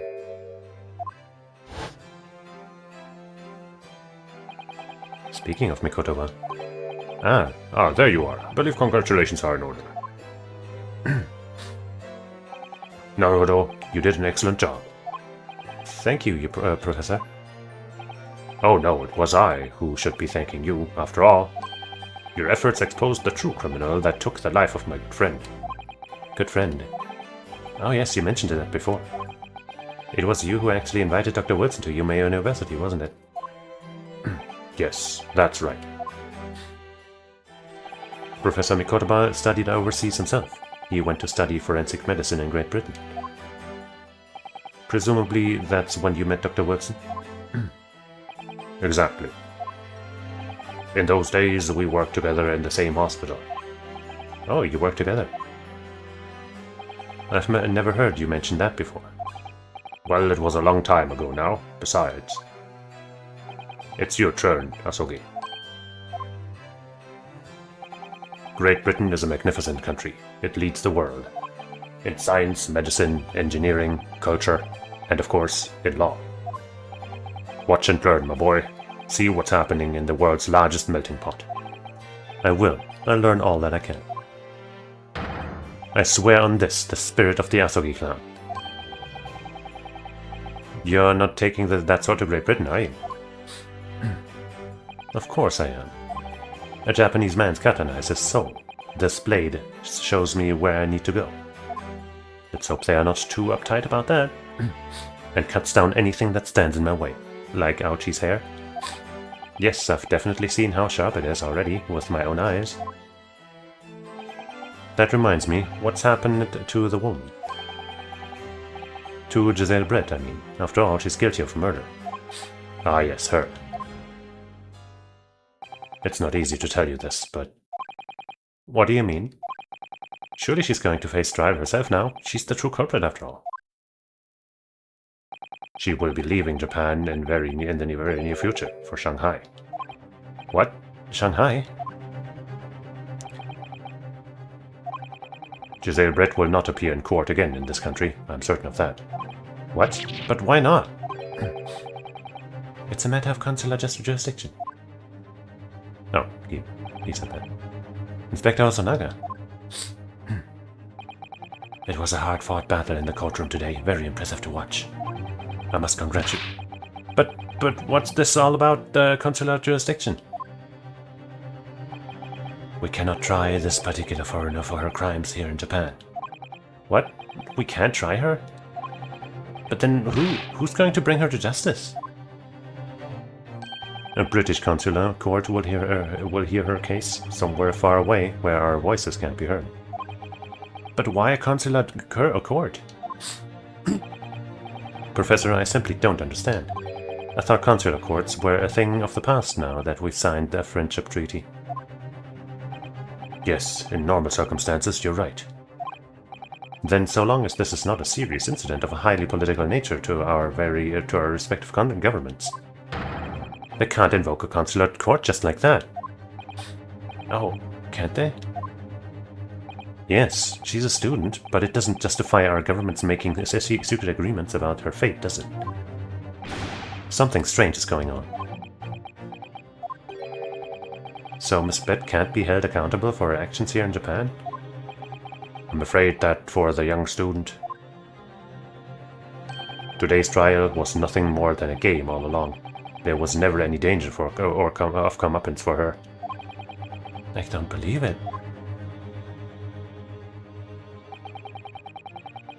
Have you ever been to court with nothing on the line, actually? The British Government Foreign Affairs Ministry has demanded that we hand over custody of Miss Brett. They're obviously taking this case of a foreign student committing murder very seriously. Are they, though? But it's all going to change from now on. We can make a change. This is a time of great turmoil, this new era here heralded by the start of the 20th century. One day, I have no doubt, that woman will receive the judgment she deserves. Yes, change is coming, and we're the ones driving it. Well, I think that's enough seriousness for now. This evening calls for a celebratory drink. One with lots of poison. But Professor... You're right. This is no time for gloomy faces. We should be celebrating Yurinosuke's not guilty verdict. Let's start by having some fun. In that case, might I suggest La Carnival? As the head waiter, I should be delighted to provide you with ample food and drink. You're a detective, Hosonaga-san, aren't you? He's both. Let's not worry about details for now. To La Carnival. Will you accompany us, Professor? Of course, La Carnival's food is second to none. Yay.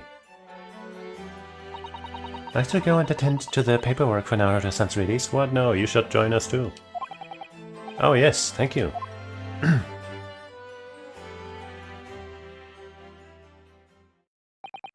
So Giselle Brett won't be tried here. I suppose that means I'll never know. I'll never find out why she killed Dr. Wilson. Uh-huh. Kazuma? Yes, Ryunosuke? I just wanted to say thanks again, that's all. You really saved my skin today. I didn't do a thing. You were the lawyer in there, weren't you? That defense was all your own work. Your skills made the difference, though. One day I bet you'll be the best lawyer in the world. I'm not so sure about that. Huh? To be honest, something kept occurring to me over and over again during that trial. I couldn't help thinking that maybe you're the one destined to become a great lawyer, not me. What? Come on, be serious.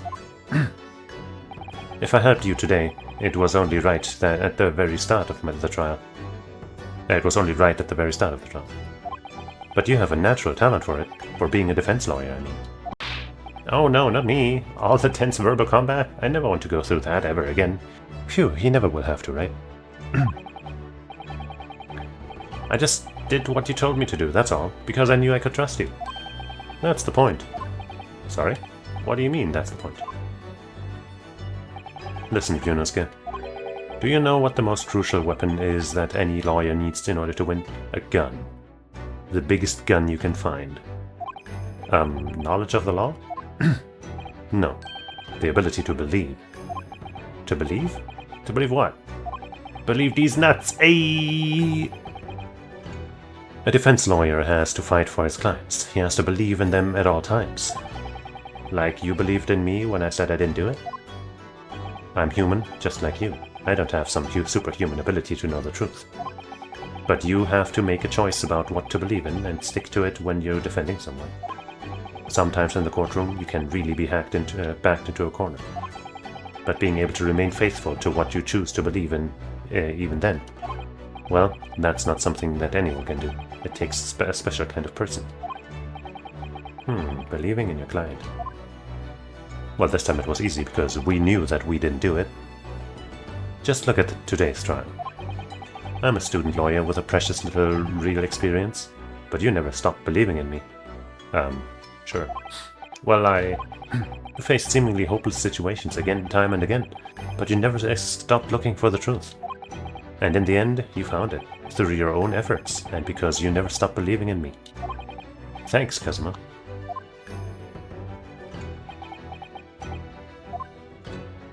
It's easier to believe when you know that you didn't do it. There's something I want to ask you, actually, Ryunosuke. Well, it's a favor, really. Something very important to me. It sounds serious. What is... Ah, you're still here, are you? Oh, Inspector Osanaga. I've arranged some rickshaws for us. Let's go. Thank you. We'll be right there.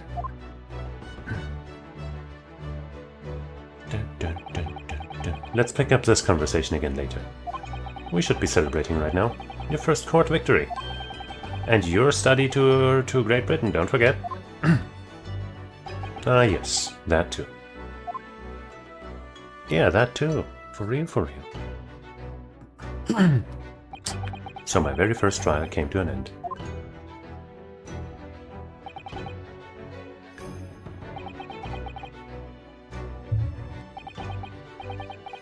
Kazuma, Professor Mikotoba's son who acted as an assistant. Our assistant, whatever, Inspector Osanaga, who didn't really play much of a part, but still, hey, he helped. If he hadn't conserved all that evidence, you know, it was because of the help and support of all these people that I managed to get through that trial. But more importantly, Kazuma hadn't yet managed to ask his favor of me. Little did I realize just how much it would change my life. Huh? End. That's the end of the game, everybody.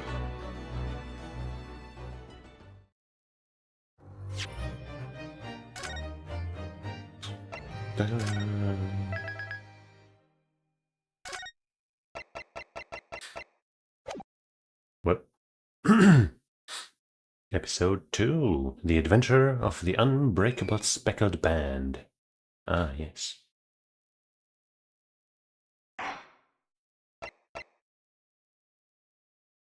Start playing from the start of this episode? Yeah, man. Obviously, since I've beaten this before, I guess I could start at chapter or whatever. Unbreakable Speckled Band. The Adventure of the... You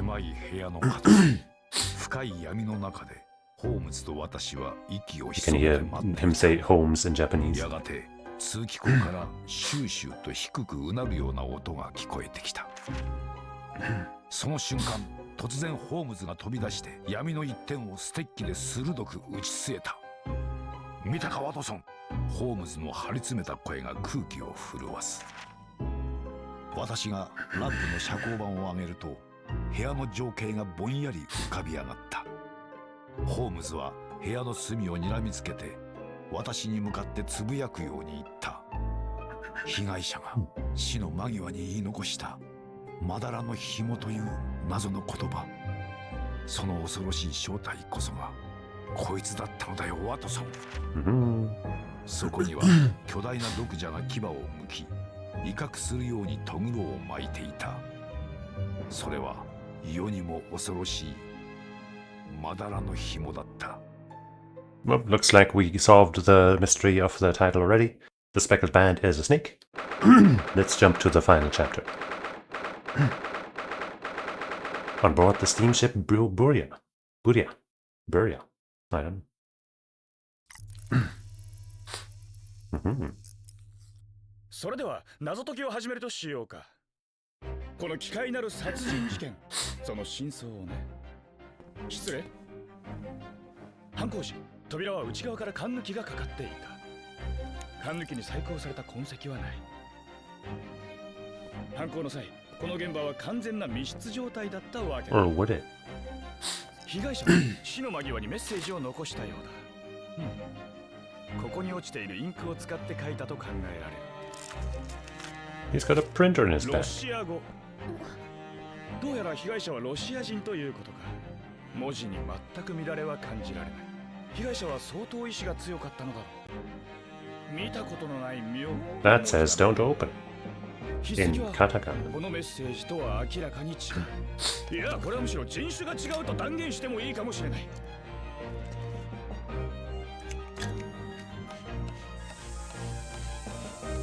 Nice 札を貼った tools. のは犯行時間の直前、被害者自身だったようだな。ほう、これはこれは。一体貴様は何なんだ。好き勝手しやがって。そうです。海洋警察が到着するまで現場に手を触れず待つべきだ。その必要はない。どうやら今から5秒以内に諸君を犯人に証 The 明 killer. バカを言 That うな。 guy's got some funny skin patterns, doesn't he? しかも奇怪な密室殺人だ。それでは密室の謎、その封印を解くとしましょうか。まさかその Hey, 中 that's also Nagatu, isn't it? 一体君は何者なのだ。僕は大英帝国が誇る世界の名探偵な Consultant のです。 detective. シャーロック・ホームズ。 Mm-hmm. もしかして知らないとか。 You must have heard of me. And who's this killer? Who could it possibly be?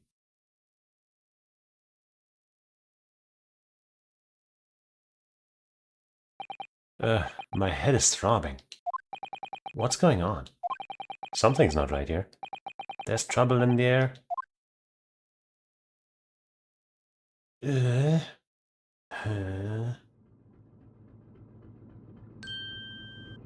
Wait, I can't move. Strange. What the? Why am I in handcuffs?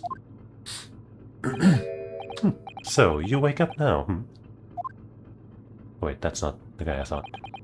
We had to drag you out of the wardrobe. I do not believe how you could not wake up. You are a true cold-blooded man. You found me then. Duh, we found you, and now you pay. Criminal. How long are you hiding in that tiny wardrobe, sorry. Now you have been found. It is time to admit your crimes. Unless you want to find out how cold the ocean is, No, I'll tell you everything. There's only one thing I'd like to know from you. Isn't that? Oh, so... Why did you do it? Why did you take his life? Miss Susato. Wait, what did you just say? Take his life? Where is he? Where's Kazuma? Ha! You pretend you do not know. You are a wolf in the sheep's belt. You are the killer. Do not try to make excuses. What? Yeah, I guess we killed another guy. Maybe this time we won't get away with it. Kazuma-sama's body was discovered not long ago. Here, in this very cabin, that was bolted shut from the inside. His body? Please, do not try to tell us you are doing this terrible thing in your sleep. Kazuma's dead? But he can't be. And these handcuffs? Surely you don't think I have to know. Why did you take Kazuma-sama's life? Answer me, please. I don't know, somebody had to do it, no? I haven't killed in a while. No!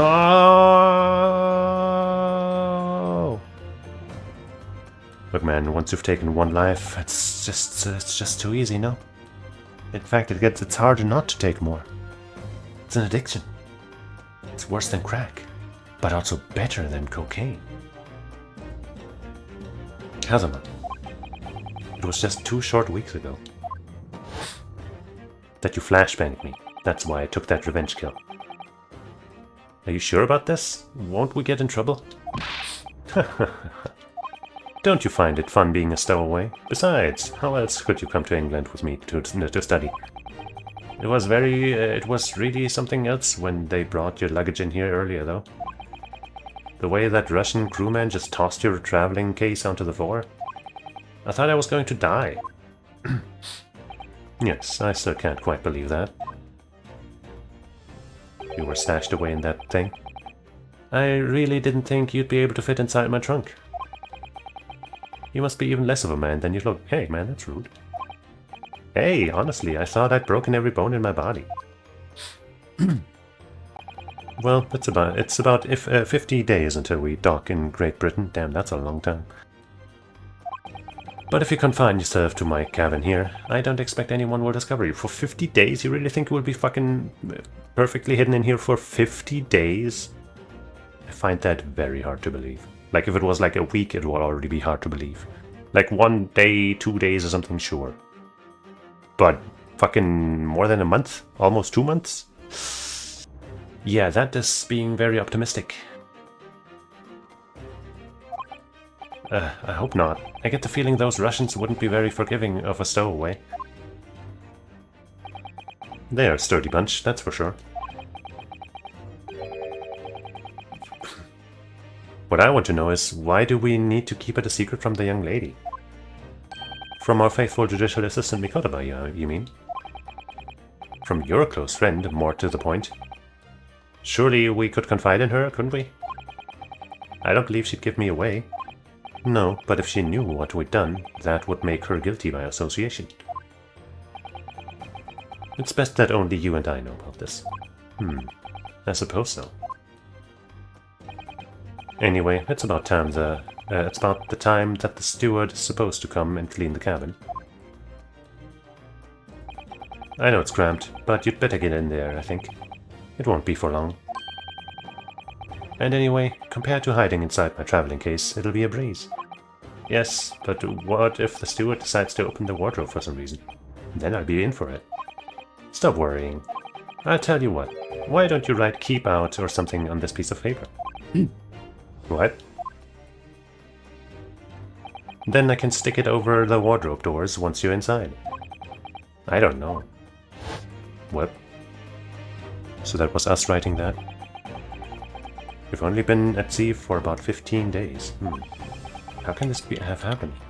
2 weeks away at sea.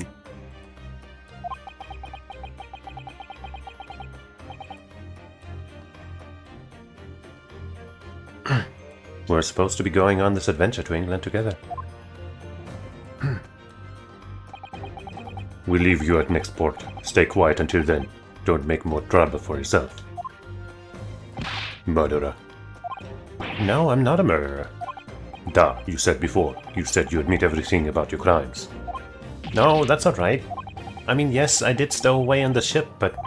Murdering my best friend? No one else could have done it. Admit the truth. Susato-san. Please, tell me what happened. I need to know. Very well. But there's something I would like to ask of you, too. Those eyes. She looks like she's ready to destroy me. This nightmare's getting worse by the minute. I suppose all I can do is try to find out what really happened. About the incident. Can't anyone tell me what actually happened here in this cabin? I don't understand it. Why would anyone want to kill Kazuma? Presumably that's something you know the answer to better than anyone. Please. Whatever you say, you were here in the cabin after all. Well, yes, I was, but I was also locked inside a thing. Closed from the outside. How, like, with a thing, how was I supposed to do that? He would always wake before dawn and do his training first thing in the morning.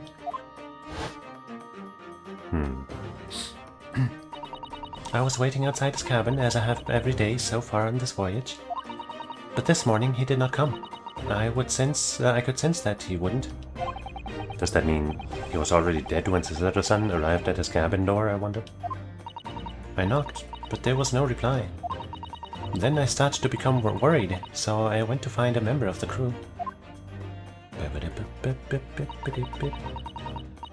The crewman forced the cabin door open, and when we managed to get inside... So he knows Russian, is that right? There was Kazuma-sama collapsed on the floor.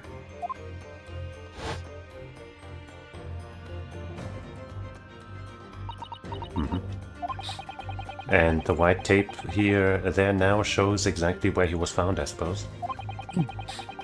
I had no idea anything had happened. I must have been asleep in the wardrobe somehow. I wish it wasn't the case, but that's just very hard to believe. This is all very hard to believe for me too, trust me. Let's check our court record. We still got that. Kazuma would stick this over the doors of the wardrobe for me. It says keep out in Japanese, though I'm not sure the Russian crew can actually read it. Yeah, probably not.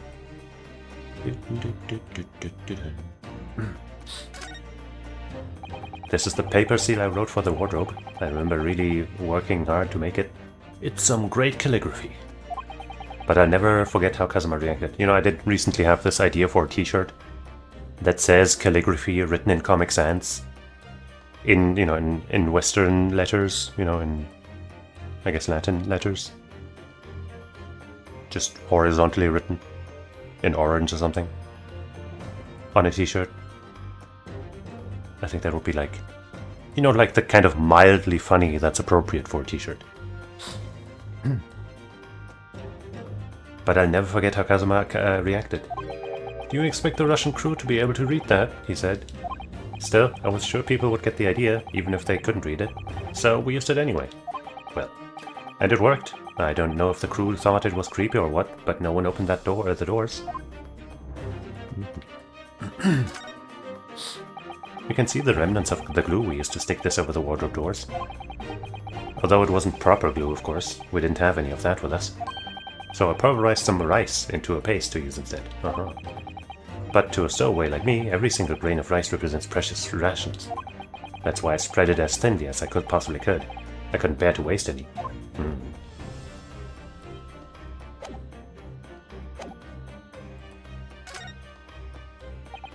He really has been killed, hasn't he?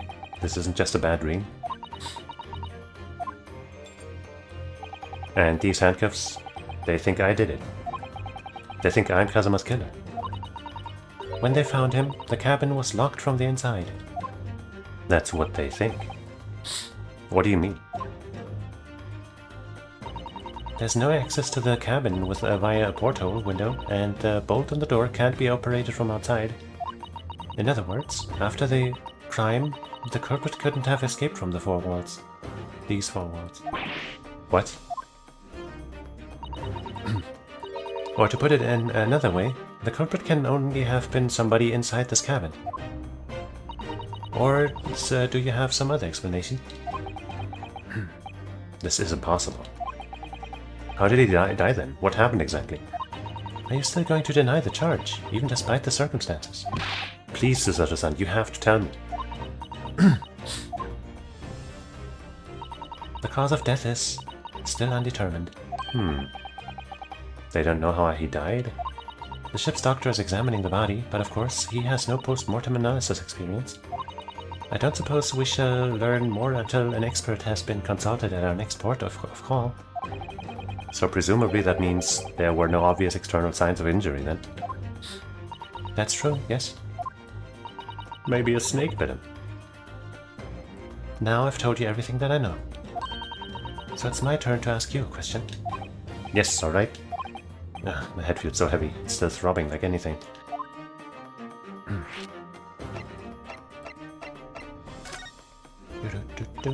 If you're not the culprit, then tell me, what happened last night here in this cabin? Well, the thing is, I don't really remember. Kazuma brought me something to eat, just like he always did. And then I got myself into the wardrobe over there, just like I always did. After that, I fell asleep. Well, yes. The headache makes me think that maybe there was more than just sleeping wolf.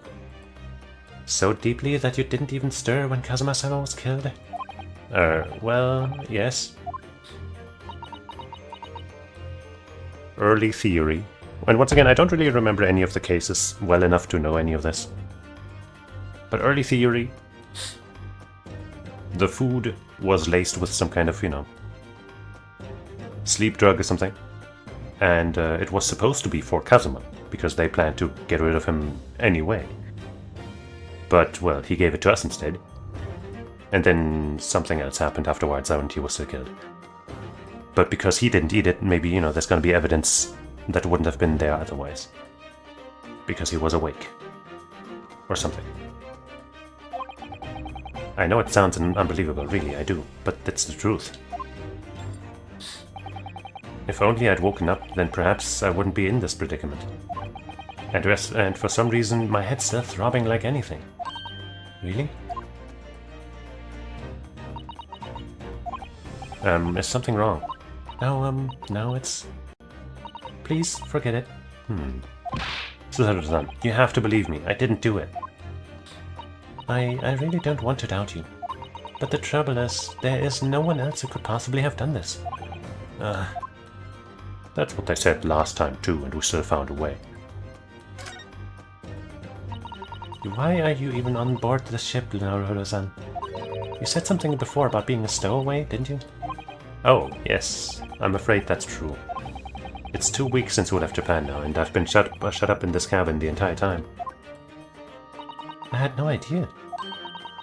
But how could you have occupied Kazuma-sama's cabin for so long without him noticing? No. That would have been impossible, obviously. Yes, of course. Kazuma invited me. He wanted us to go to England together. He actually asked you? But why? I'm afraid I don't really know the reason myself. I don't understand. Kazuma, why do you want this? What's the real reason? Why go to such extreme lengths to smuggle me to England with you?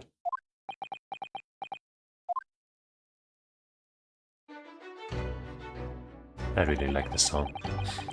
It's an idea that's been on my mind ever since the end of that incredible trial. I think I told you then, didn't I? That you ought to become a lawyer yourself. Well, yes, you did say that, but I didn't think you were serious. You have a talent for it, I can assure you that. But I've never really thought about becoming a lawyer. Well, that's something you can decide for yourself. London is at the spearhead of cultural development, the center of the world in many ways. There can't be any harm in seeing such an important place with your own eyes, can there? Well, no, definitely not. But on a personal level, if you were to become a lawyer, then... Yeah? Then what? Nothing. Forget it. Then you can become a prosecutor and we can solve cases together, back and forth, like, you know, in the other Ace Attorney games.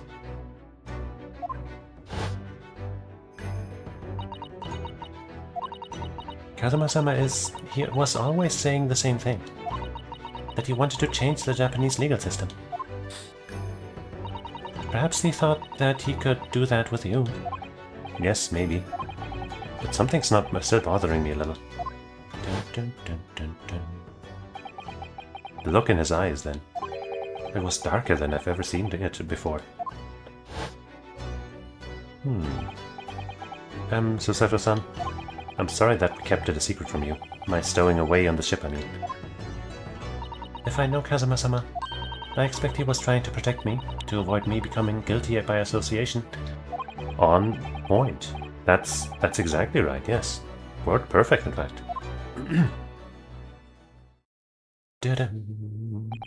Kazuma, I don't understand. Why? Why did this have to happen?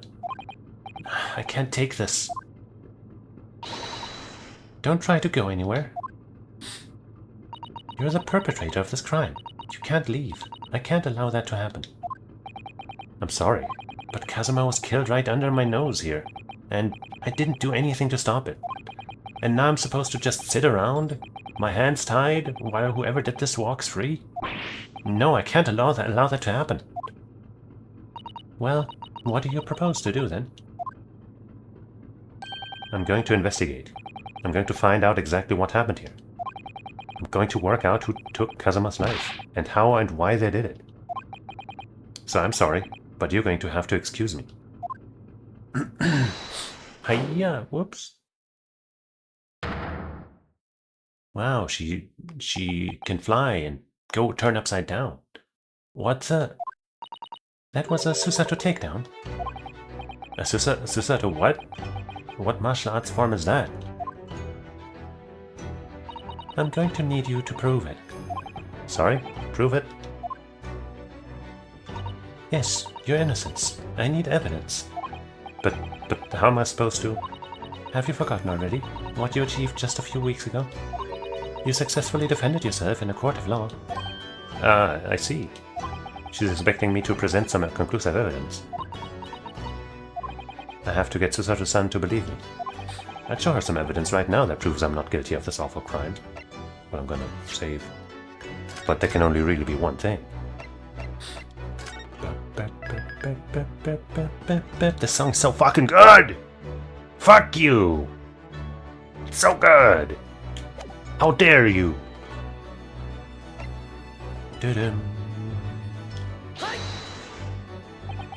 Tell me, when I was discovered in the wardrobe before, was this piece of paper stuck over the doors? Oh, yes, it was. I remember clearly. I thought so. Kazuma always put it in place whenever I went to sleep in there. Just in case the cabin steward or another crew member decided to look inside. So naturally, he did the same last night as well. Ah, yes, of course. The gentleman who discovered that you read that sign from the wardrobe doors before I opened them. But if I were truly the culprit, I couldn't have climbed back inside the wardrobe and stuck this on the outside of the doors on my own. Yes, that's quite true. In other words, it's impossible that I killed Kazuma.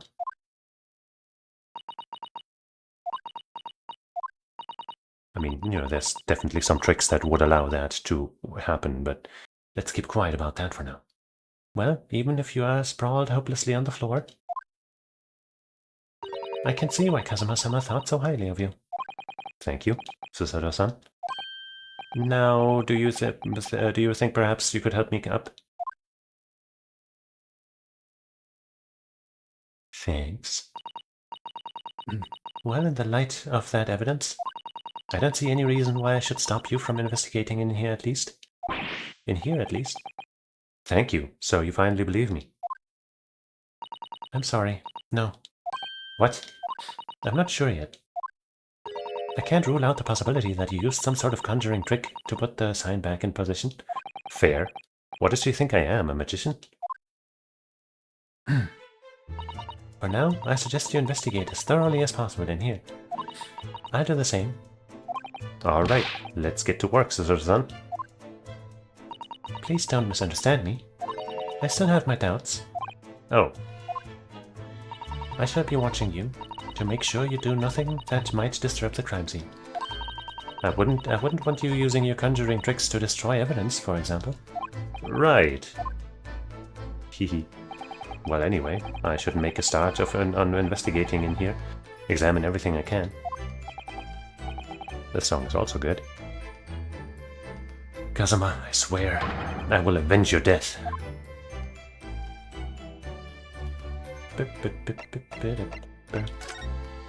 What do you think about this? Susato-san, about this? I'm sorry, Naruto-san. But we don't have time to waste on anything else. We must find clues. She looks serious. Really quite deadly serious. By the way, I just remembered something. But let's present this real quick. Susato-san? Okay. Let me save real quick.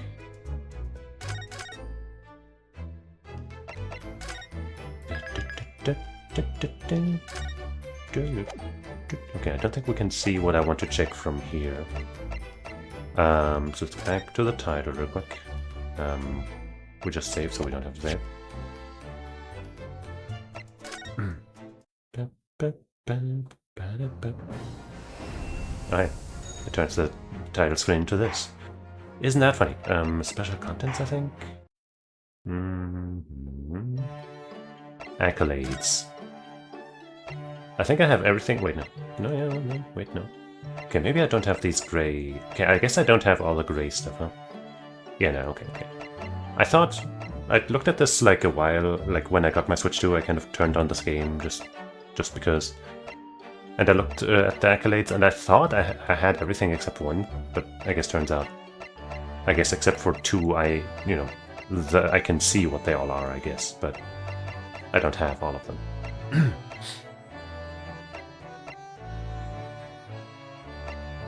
But, okay. I thought if I was only missing one, I'd look up how to get it or something, and then we'd get it. But if I'm missing that many, then fucking whatever, man. Dum dum dum.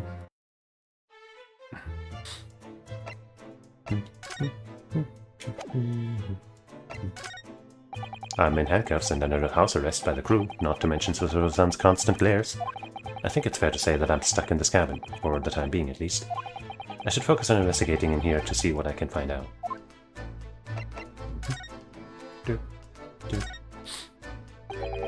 The books have fallen over on the shelf, look.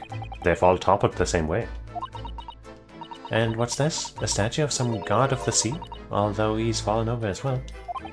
Yes, it's almost as if the whole shelf has been ransacked, and everything mown down at once. I wonder if... perhaps it was Kazuma-sama doing his morning sword training, do you think? I seriously doubt it. Then perhaps... it was you, Naruto-san, in a fit of rage?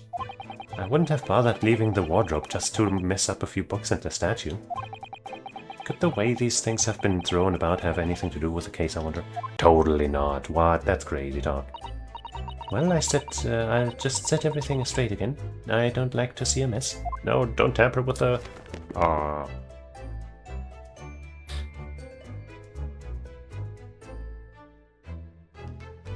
Oh dear, that won't do.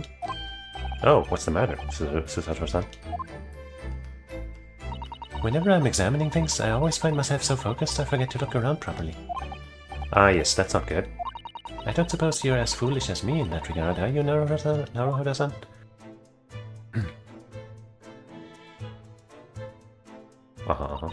I'm sure you're careful to look all around using her, aren't you? Now let's investigate all corners of this cabin. Yes, let's do that. I suppose my field of vision has been rather small until now. Well, I mean, I've only looked at one thing so far, so... I felt like it was okay until now. What do you think of this? What do you think this is? It looks like a broken piece of glassware. Whatever the thing was, it appears to have been broken clean in two. The glass is such a beautiful color. It looks like a cute little Netsuke fastener from a kimono outfit. I'm not sure that sounds like Kazuma. He wouldn't have secretly carried a cute little trinket like this around with him, would he? And the mark beside it. What is it, I wonder? It has to be... it has a sort of brick-like hue. Yes, you're right. It is the color of brick, isn't it? Even though I don't see anything of the same color anywhere else in the cabin. I thought maybe that was a vase, and inside was, you know, a flower and some dirt, you know, to have the flower in or something. And that was the stain, but I guess if it's a brick thing, then I don't know. That's my dinner from last night, a roast chicken. It was really tasty. Yes, it was very delicious, wasn't it? But did you eat it on the floor here? I'm not a dog, Susato-san. I ate that at the table, of course. Which begs the question of when and how the plate ended up on the floor. Maybe something similar to why the books fell over. But Kazuma-sama didn't like chicken at all, did he? No, that's right. So he didn't touch it. Which meant all the more for me. Oh no, does that mean... Well, Kazuma-sama spent his last night on this earth with an empty belly? Maybe he had something else. It's just too horrible. Now I suddenly have a guilty conscience and an achy stomach.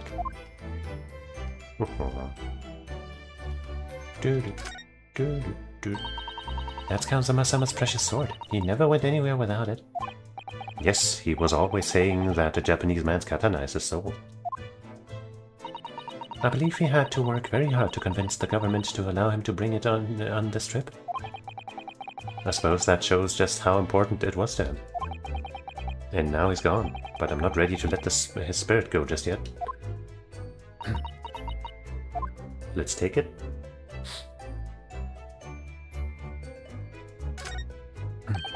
Seigi, a Japanese word for justice. I could have read that to you, by the way. I saw that and was going to point it out, but... Anyway, the brush strokes are straight and true, just like Kazuma. Yes, his calligraphy always was a reflection of his heart. Yet you? Can you really look at those characters without feeling shame, knowing who drew them so thoughtfully? Of course I can. I mean, I'm innocent, so why shouldn't I be able to? Even though you stowed away on the ship? I mean, that was his fault. Now you're going to bring that up, are you? I can't win.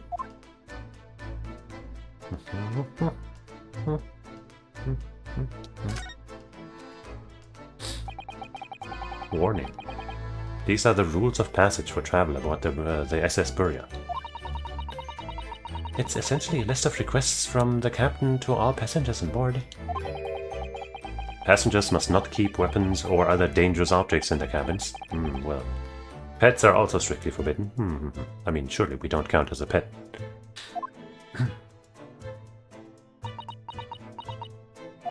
What? Why are you staring at me? Oh, sorry. I was just thinking.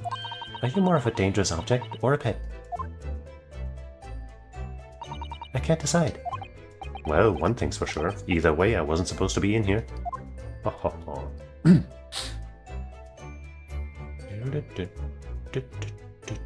I guess let's talk to him before we continue.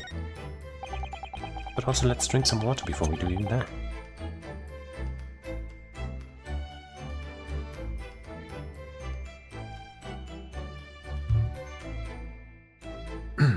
Perhaps I should see what this Russian crewman makes of the scene for the crime. Excuse me? What? I was wondering how it's going. The investigation, I mean. Grandmother told me Japanese people do not make jokes, but it's not true, I see. Sorry? The criminal asking investigator for information about the crime. Very funny. Oh, it wasn't supposed to be a joke. He doesn't appear to be laughing either. He's convinced you're guilty. He might have useful information though. I have to keep trying. So, last night, did you notice anything out of the ordinary at all? Yeah, of course not. Now back to Kornov's room and make silent. I say no more to you. Did I hit a nerve? Just for a minute there, he seemed a little flustered.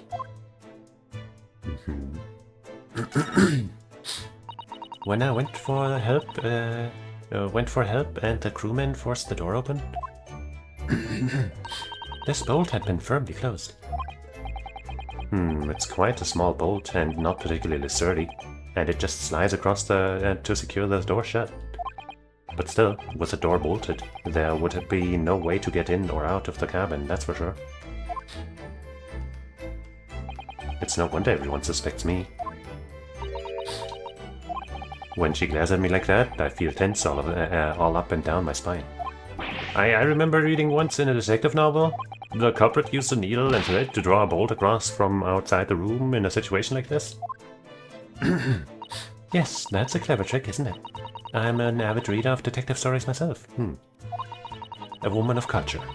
But the door of this cabin and its frame are made of metal, and they seal together perfectly. There would be no possibility of using that needle and thread trick here, I'm afraid. When she glares at me like this, like that, I feel pins and needles all up and down my spine.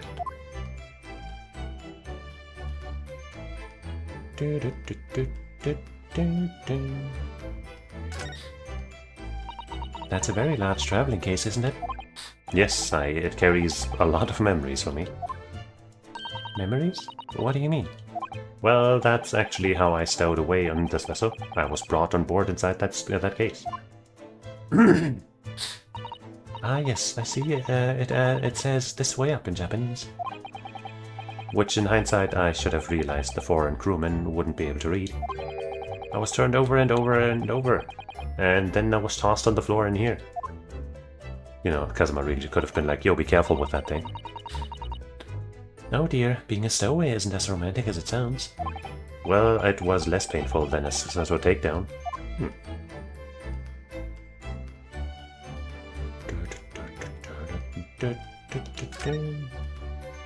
This is where dear Kazuma-sama would have sat whenever he was writing. Oh. London Diary. Poor Kazuma. He didn't even make it to his destination.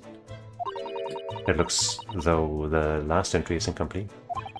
Which means, what? He was in the middle of writing it when the incident happened?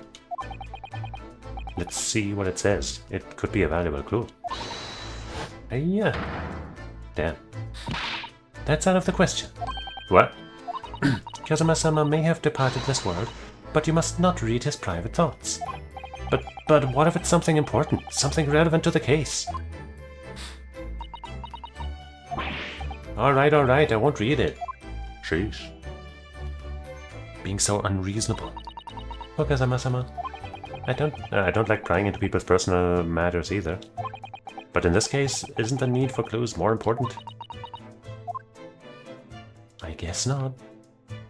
Alright, let's finally check this.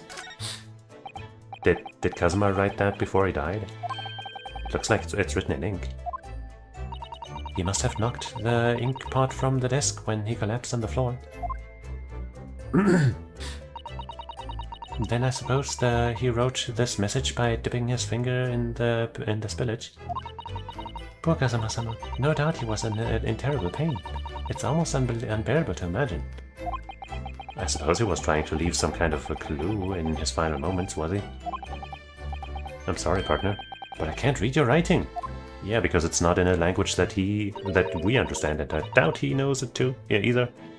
You know, if he had, like, for example, you know, in the previous case, he was very clear on not knowing any French. So I assume that he's not some fucking polyglot that just knows all the languages. So he, you know, maybe he had some basic Russian down, but why in his death throes would he write in Russian? Clearly that's not what happened. I don't think that's Japanese, Naruto-san. What? Then what language is it? It pains me to admit it, but I don't know. It's not a foreign script I'm familiar with. What does it mean, I wonder?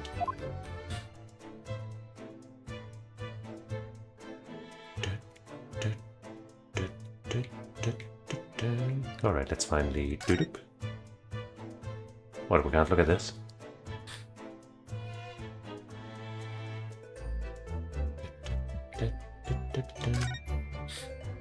This is... yes, it's a bell cord contraption, I think. What do you mean, contraption? I read about it in a book I was studying and that talked about life in Great Britain. Large households often have bell cords like this, which you can pull to ring the bell to summon servants. Really? That sounds almost magical.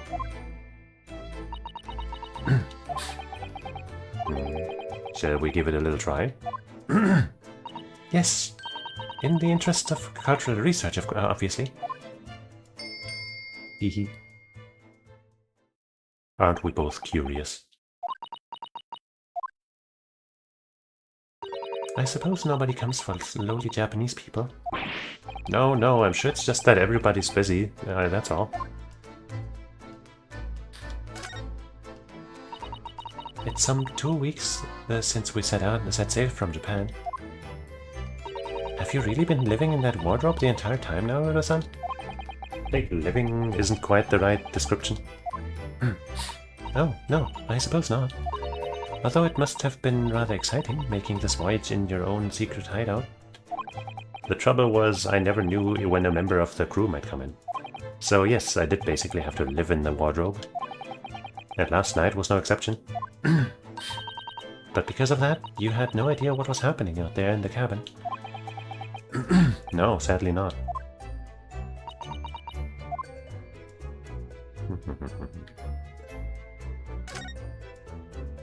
I think that's some kind of opening for a ventilator. A hole through which fresh air can circulate into the cabin. Isn't that a little odd? What do you mean? Well, this ventilator, if that's what it is, looks like it must connect to the next door cabin. Yes, it would appear so. Appear to, you're right. But if its purpose is to allow fresh air into the room, surely it should be connected to the outside? That's true. Perhaps it's so that rain and spray don't find their way in when the seas are rough, or something like that. So, I suppose, maybe that's it. What? Where did you come from? Who's that? He wasn't here there a minute ago. As far as I can tell, it looks like he might be European. Or he might be gay. Gay or European. Oh, how did he... You've noticed the man too, have you? I have no idea who he is or how he got in here, but he looks suspicious and tall. Suspiciously tall. Ah, Naruto-san, don't tell me. Do you really not know who that is? Well, no. I don't have any foreign friends or acquaintances at all. He doesn't look like a member of the crew. There's something very unusual about him. And is he investigating Kazuma's desk, or is he just playing on it? I can't tell. Well, in that case, we simply must talk with him. Am I just imagining it, or does Susaru-san look almost uncontrollably excited? By the way, I expect that you've noticed already, but just in case. If you press on people when they're in crosshairs, you can converse with them. Alright then, I'll get that suspiciously tall gentleman in my sights and see what he has to say for himself. Oh, please do.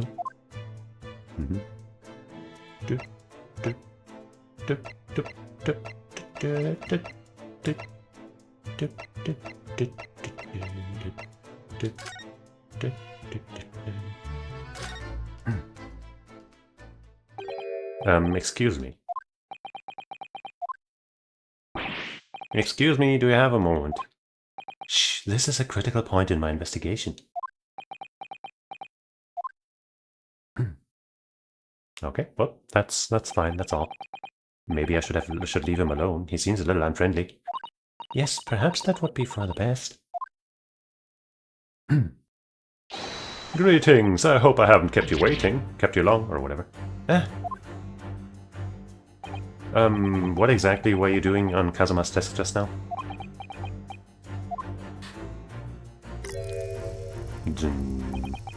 He's like that Splinter Cell guy. Sam Fisher, I think. Ah, I see, fascinating. Sorry? What do you see? It feels like he's looking right through me. Oh yes, everything is clear now. The train of reasoning has run its course. My deductions have crystallized. You have been in Afghanistan, I perceive. Just recently you've returned, if I'm not mistaken. Sorry? What? And now, whilst venturing toward foreign climes, you find yourself in a most troubling predicament. Oh, well that's true at least. But how? How the deuce did I know that, perhaps? It was really the most elementary deduction, hardly worth explaining. Have you perhaps managed to deduce anything else? But of course, a great many things. There's no mystery, my dear madam, for example. You have fled your native land of Russia, being as you are a merciless revolutionary. You leave 16 victims of assassination in your wake and now travel to England to blow up the Crystal Tower. Damn, you found all that out? And when the beribboned occupant of this very cabin discovered your identity, you ended his life too. Well, Yes, I believe that summarizes the facts beautifully. No need to hide the truth now. Nothing deceives these eyes. Just to be clear, you are talking about me, are you? Certainly I am. Do you see another in this cabin who fits the bill? A Russian assassin with 16 victims to his name? I don't even see one person who fits the bill. I thought he was saying that Susato was the Russian one, and... Okay, but whatever. I guess it was all about us. So it's true. It was you who did this to Kazuma-sama. What? And you're plotting a revolution too. You sure believe this guy, huh? It's shameful behavior, Naruto-san. Absolutely wicked. No, listen. There's no way I... Hey.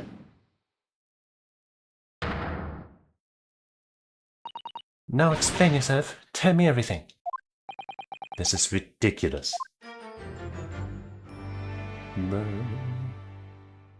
Oh. How could you do it? For pity's sake, open your eyes. I'm not a Russian revolutionary, obviously. Oh, forgive me. And as for you, what kind of deduction was that? You were just saying the first thing that came into your head. Ah, but was I not right? Whilst venturing toward foreign climes, you do find yourself in a most troubling predicament, do you not? Well, yes, maybe. Ha! There you have it. You see. What do you make of that, Well, to be honest... the ship is en route to England, and I'm in handcuffs at the scene of a murder. So, I'm not really sure you could call it deduction. It's more plain observation. Indeed, and observation, my dear boy, is the basis of all deduction. My method is founded upon the observation of trifles, you see. I announce my findings with brassy certitude. And more often than not, I'm right. I don't think you introduced yourself. Ah, my apologies. How remiss of me. I'm none other than the greatest detective of the century, known to men and women the world over. The inimitable Sherlock Holmes. I'm just going to call him Sherlock Holmes. So, it's really you. The actual Sherlock Holmes. Because, you know, in the original he's just called Sherlock Holmes. The very same. The inimitable actual Sherlock Holmes. Maybe I should also call Wilson Watson then. Do you know this man, Susato-san? The most famous detective in the world? Naruto-san. Of course I do. There's nobody who hasn't heard of him. Except for us, I guess. What planet have I been living on then? We must ask him what he's deduced. He will have worked out the entire case already, I'm sure. Well, he thinks we did it, so... Really? Why do I feel uneasy about this?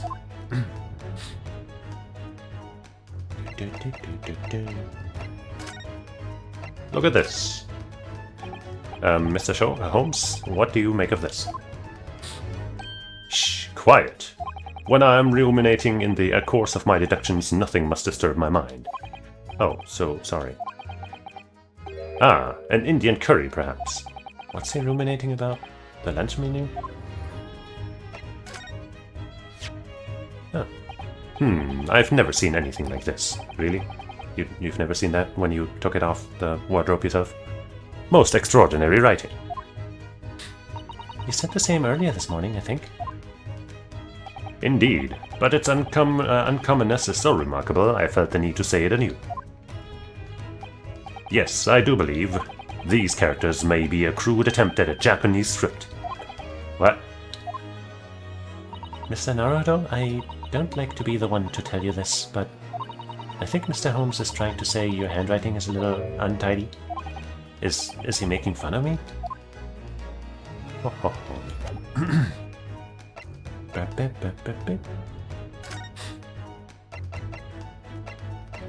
Great detective?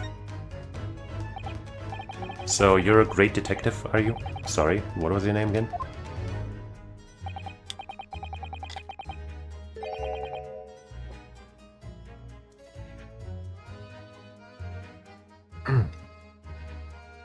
Indeed, I am none other than the one and only Sherlock Holmes. Oh, I see. You're German? Herlock, was it? No, not. I have no hair. I mean, I have hair. Please call me Sherlock Holmes. You can read all about my exploits in this exciting London publication. Oh yes, Rand's magazine, full of wonderful short stories and interest articles from Great Britain. I never miss an issue. I have it sent from England, especially. Ah yes, here it is. The Adventures of Sherlock Holmes. So, you're the protagonist in a series of short stories then? Indeed I am. And you've read so many of your own stories you've started to think you really are a detective? Make no mistake, I'm not the poor deluded fellow you take me for. But you certainly seem the part right now. Your inference is backward. Backward? My trusty biographer records my greatest detecting achievements and chronicles them in the magazine. You have a biographer, do you?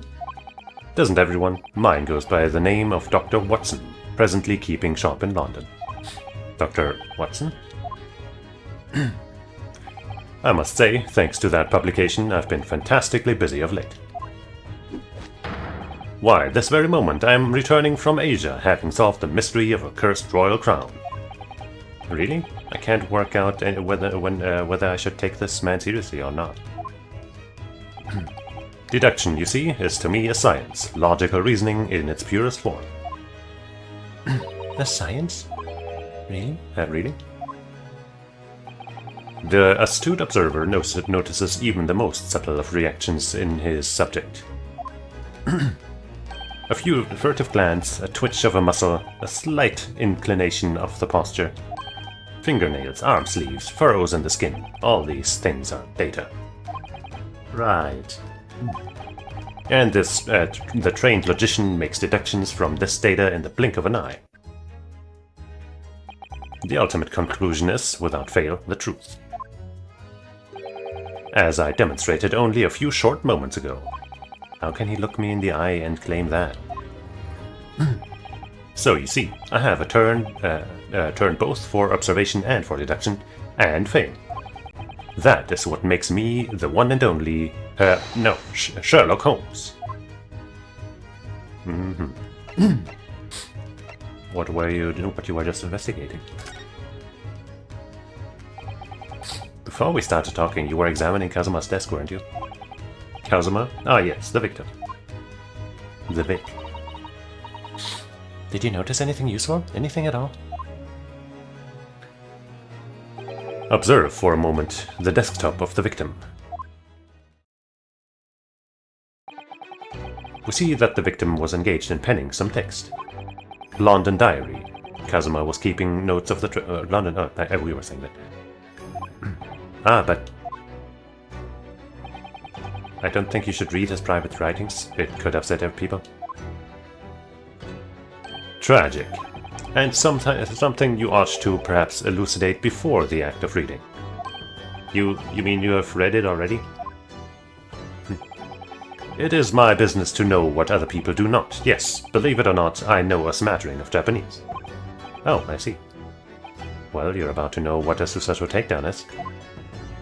Or not. Suzaru-san, aren't you going to throw the detective with one of your trademark takedowns?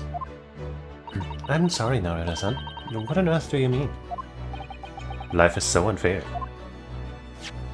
Anyway, to return to the matter at hand, namely this diary belonging to the victim. It would appear the final sentence is incomplete, as if the author were cut short.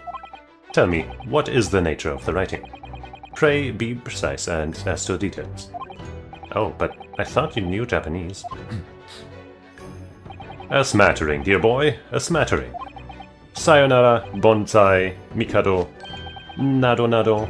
I trust you're suitably impressed.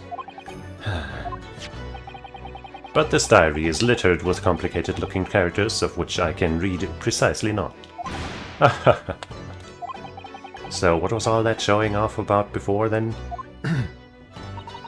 If you would be so kind as to show me, I would be happy to read it to you, Mr. Holmes. I'm much obliged. My dear madame. The final entry here in Kazuma-sama's diary consists of just two short sentences. The first reads, 1:23 a.m. I can hear a faint whistling sound. A whistling sound? These are very deep waters. Pray go on. The second sentence reads, 1:35 a.m. What looks like some sort of speckled band is dangling from the ventilator grill. A speckled band? What on earth does that mean? I have no idea. I have never heard that expression before.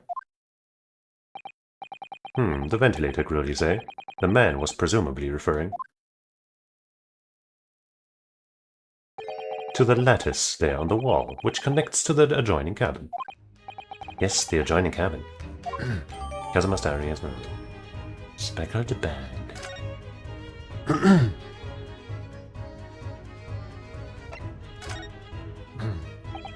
Have you managed to deduce anything about this particular case yet? Have I managed to deduce anything, my dear fellow? Who do you suppose discovered the culprit in his most cunning hiding place? That's right. It was none other than the great detective before you now, Mr. Sherlock Holmes. Ah, I see. In other words, I'm in these now because of him. When I became anxious about Kazuma-sama this morning, I summoned all of the crew members to force the cabin door open. And I concealed myself among their number, gaining entry to the scene of the crime. Yes, luckily for everyone, the great detective Sherlock Holmes was on board. And the handcuffs seem to be an excellent fit, Mr. Naruto. The very moment I laid eyes on the scene, two facts were immediately apparent to me. Oh really? Two facts, you say? What could they possibly be? Mr. Sholmes, tell us please, what two facts were apparent to you when you came into this cabin this morning? Ah yes, but first, let us be precise. The two facts in question were immediately apparent to me. Yes, I understand. But what were they? Allow me to elucidate. The two facts that I deduced from the mere momentary glance at the scene of the crime were as follows. Number 1. The cabin was locked from within, rendering escape of the culprit out of the question. Number 2. The victim was Russian and killed following a dispute with an acquaintance. Hold on, Mr. Sholmes. What made you think the victim was Russian? Well, isn't it obvious? Observe the dying message left by the victim on the floor. Right, I guess we didn't recognize that it was Russian. That is the Russian word for wardrobe. Do you really think Kazuma-sama could have left a dying message in Russian? In their final moments, many find their native tongue filling them in the head. For this young man, Russian. Kazuma was Russian, was he? Initially, I considered Garderobe may be the name of the killer. A certain Robert Garde, perhaps? Right. But in the interest of thoroughness, I decided it would be wrong not to look inside the wardrobe there, at least. Where you found Mr. Naruto sleeping soundly?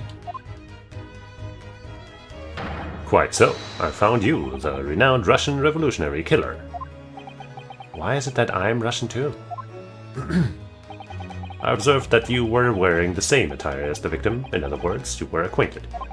And if my memory serves, that outfit is the traditional dress for the Russian people. Our school uniforms are the traditional dress of the Russian people? I had no idea.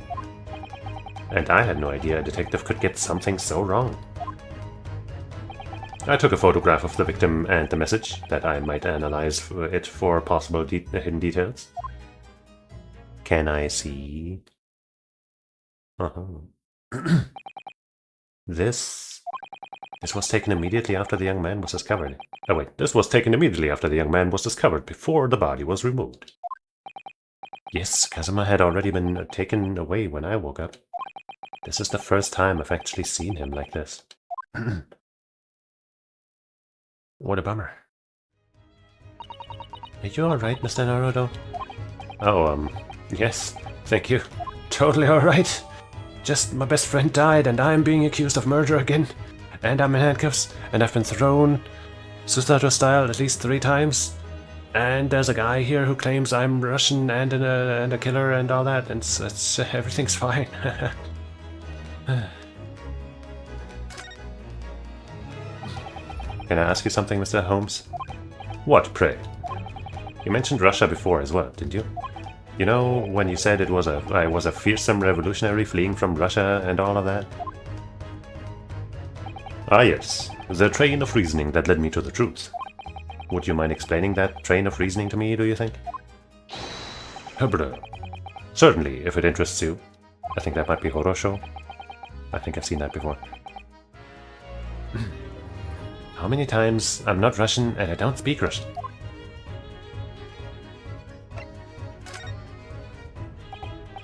Can we talk about your deductions before? Your deduction before? The thing you'd concluded about me, I mean? Ah, the now famously accurate trouble predicament you found yourself in. Actually, it was the other details that I was more hoping to discuss. You know, the merciless Russian revolutionary and assassin of 16 part. Ah yes, the more sordid details. It was fairly commonplace, a fairly commonplace deduction. Here we have this morning's paper. The main headline reads... Yeah, that guy looks exactly like us. Revolutionary villain Bolshevik. Villain? That's his name? Villain? Flees Russia via Shanghai. This vessel made a port call at Shanghai yesterday, and last night the young Russian was murdered. Since when was Kazuma a Russian? It sounds like Mr. Holmes has concluded he was Russian because of what Kazuma-sama wrote on the floor. We went through this, yes. It was a simple act of reasoning to realize that the culprit of this crime was the same merciless revolutionary. One who would kill the very man who helped him to escape after his true identity was discovered. Yes, you, villain Bolshevik. No, how could that be me? I don't look anything like this man, just look at his face. Well, you are a fearsome revolutionary after all. Therefore, you have no doubt learned to revolutionize your appearance as well. Please. And I might add, your name does not appear on the ship's passenger list, need I say more? Well, that's because I'm a stowaway. What about the other details? The 16 victims of assassination and blowing up the Crystal Tower? Ah yes, the journalist clearly interviewed the man and printed all those particulars in the article. The deeds the man has perpetrated thus far and those he is plotting. Yes, everything about this revolutionary Bolshevik was included. There can be no mistake. Damn, he just had an interview like that. Do revolutionaries usually agree to interviews with the newspaper reporters, I wonder? And what about the part where you said I was just returning from Afghanistan? Also quite clearly stated here in this article. Bolshevik is recently returned after a period of subversive activities in a war-torn region of Afghanistan. What even is it anyway? This Afghanistan place. Well... Here, take the paper for yourself, as a little memento of this great deduction. Oh, thank you. I've absorbed all that is of interest to me within this its pages, but I see no rubbish bin nearby. The article, oh. And you may find the article in the back page of interest as well. Let's check it out, but also let's check this. Okay, that's just that, nothing else.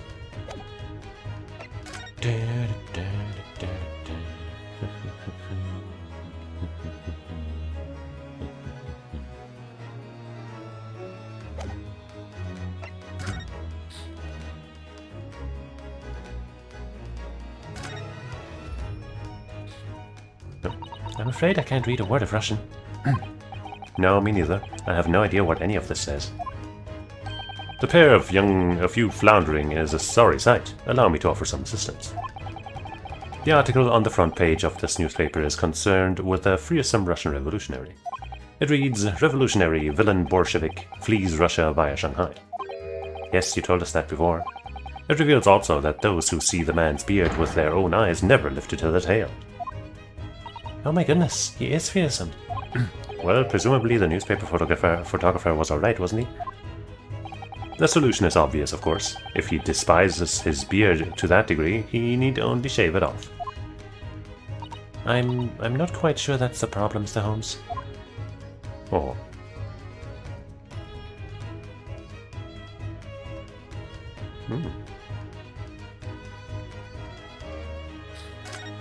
Some kind of ice princess? Oh wait, ballerina, I guess. That's not an ice. This is interesting. Have you found something relevant, Naruto-san? Well, no. I mean, it looks like it might be interesting. I can't read a single word, I'm afraid. No, nor can I. But just look at this picture. Perhaps it's about a beautiful young Russian princess, do you think? She is very pretty, isn't she? I suppose you enjoy articles like this, do you? I don't know. I can't make any sense of it. I'm glad you've noticed this article. Ah, Allow me to give you a short summary of its contents. Oh, thank you. He pops up everywhere in this home, Mr. Holmes. It's about the disappearance of a young lady last night. Renowned prima ballerina of the Novovich Ballet disappears from Shanghai. During a performance in Shanghai, the famous dancer was reported missing. She is, of course, the talented young Nikolina Pavlova. Pavlova, huh? Why are Russian names so hard to remember? It would appear the woman was in costume when she was found to be missing from her dressing room. Wearing the diamond tiara you see pictured, which is worth some 20,000 rubles. Oh, how much is 20,000 rubles? I have no idea, but I'm quite sure it must be an unbelievable sum of money. Susato-san's eyes are shining like diamonds themselves. Is that love, or is that just an observation? The tiara is property of the Novovich Ballet. It would seem the director is beside herself with worry. Worry for the money, yeah. Yes, I'm not surprised. The company is most anxious to recover both Miss Pavlova and the valuable tiara. They've requested international assistance at all ports with sailings to Great Britain. Could this be another case of a Russian fleeing his or her country? Their country? A Russian? It does seem to be the Russian thing to do. I'm not even going to dignify that with a response, Mr. Naruto. Oh.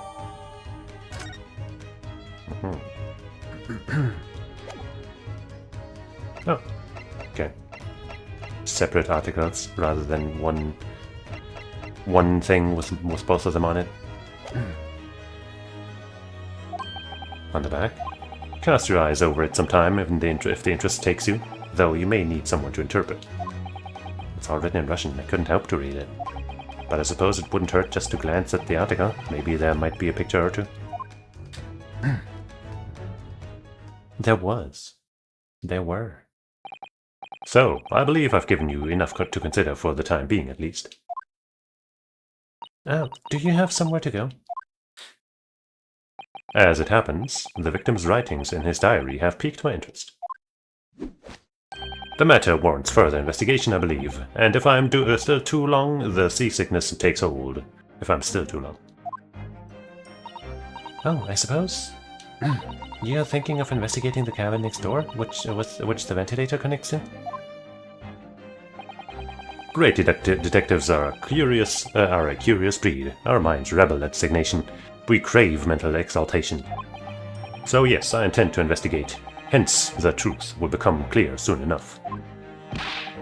Do you think perhaps that we could go with you? No, that would be somewhat complicated. What? But why? A simple glance at your wrists should reveal the answer. Oh, these. After all, you're the prime suspect in this matter. No. There's no point in trying to turn that into a question. You're the one who decided I was the culprit in the first place. Whatever do you mean? I have no recollection of naming you as the culprit at any point. You must be joking. You just said it only a moment ago. Dear me, you are clearly misguided.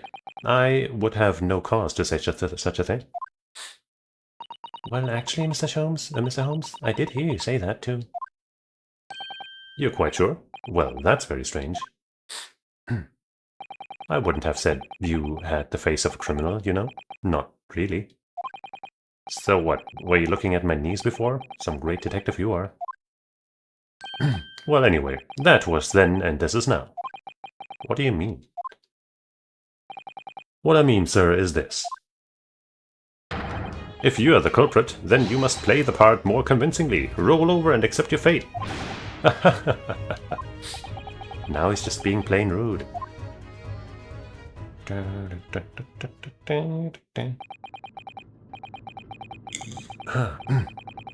And off he goes, having just laughed in my face. His sense of humor is as twisted as his name. Naruto-san, what are you just standing there for? Hmm? You must go and investigate the cabin next door as well. Aren't you forgetting something? What about these? There's no... Hey-ya! After Kazuma-sama spent his dying moments struggling to leave us a clue, you're willing to give up? You're just going to roll over and accept your fate? As if you gave me a chance, any choice in the rolling over part. Well, then we gotta convince the other guy to let us go, eh? I think we still have some investigation to finish off in here first, don't we? Let's carry on examining what we can in this cabin while we wait for a chance to slip next door. Good idea. The situation doesn't look good for me, but there are still things I can do to help myself. And I owe it to Kazuma to do everything I can to find a way out of this and bring the real culprit to justice. Is that? Is something wrong, Naruto-san? Oh no, it's just that crewman standing by the door. I can't help feeling like I've seen him somewhere before. Oh yes, you're right. He does look familiar. Excuse me, sir? Yes, what can I do for you?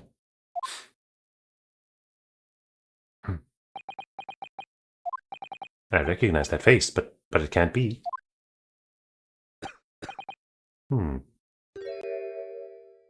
It is! I didn't know you were here, Inspector Hosonaga.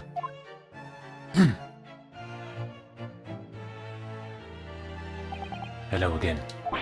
What are you doing here? I think that should be my line. I was so stunned when I saw you, my heart stopped. Nearly stopped, I hope. I received some special orders to go undercover as a member of the crew and board this ship. Again? You certainly seem to enjoy undercover work, Inspector. If there's anything I can do to help you, please ask. I never expected to see this man on board. But perhaps his presence can help me out of this hopeless situation. Perhaps.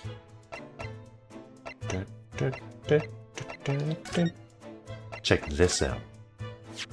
As I drink some water, hey, we can actually show him that.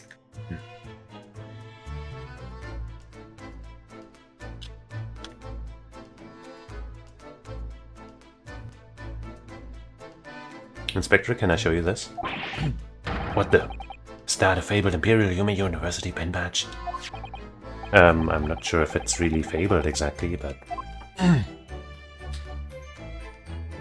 So, you're a genuine student then? Sorry? Nothing like me with my regular schooling. You're something much greater. Is that what you were trying to say? Can I have my badge back, please? Oh. This is the paper seal that was stuck over the wardrobe, the doors this morning, isn't it? That's right, to try to stop the cabin steward opening it up and discovering me. Wouldn't it have been better to write it in English if you didn't know Russian? Maybe, but Ofuda paper amulets like this are part of our culture, Inspector. And I thought it made it look creepy enough. If I made it look creepy enough, people would be too scared to want to look inside. It isn't easy being a stowaway, is it? Sure isn't. What's that? It's Kazuma's diary. The music stopped. So this is important, eh? Just before he died, Kazuma-sama wrote something rather strange in his diary. Strange? In what way? He wrote what looks like some kind of speckled band is dangling from the ventilator grill. A speckled band. That is strange. Yes, we're still trying to work out exactly what he meant by that, but what I'd like to know is... Don't tell me. The ventilator, is it? You're very astute, Inspector. That ventilator clearly joins the next door cabin. To the next door cabin. That's right, so we could investigate, and if we could investigate in there, we might be able to work out what the speckled band was. Alright then. I can't leave this cabin at the moment. I'm stuck here until we arrive at the next port. The captain has given me strict orders to guard the scene of the crime, you see. I'll have to entrust the investigation to you. Really? You're willing to do that? Well, I guess we skipped the part where we talked to Norman. Yes, as long as you don't leave the first-class cabin area. I'm afraid I can't remove those handcuffs, though. But what about the cap? Aren't you going against his orders, his direct orders? No, he only said he couldn't leave.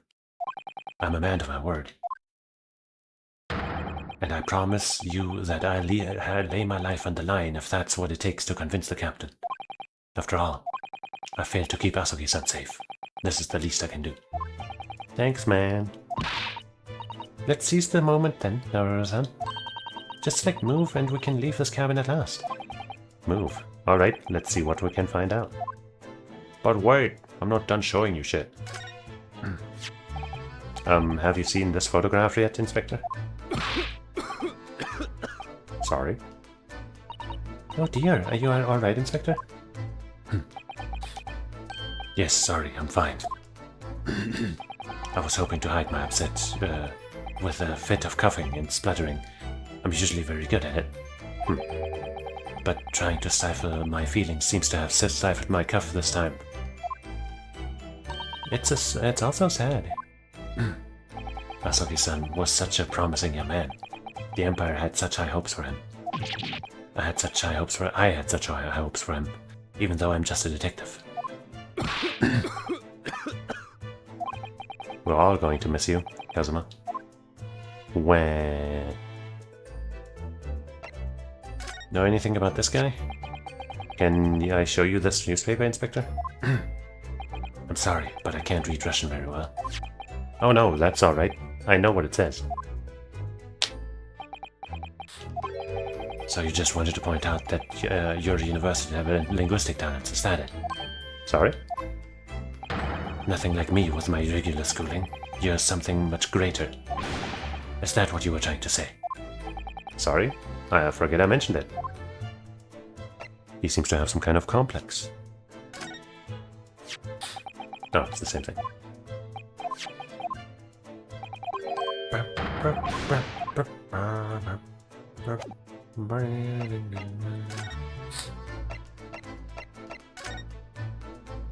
So, what are your special orders this time, Inspector?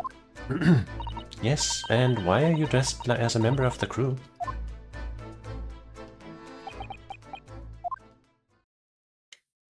I'm so sorry.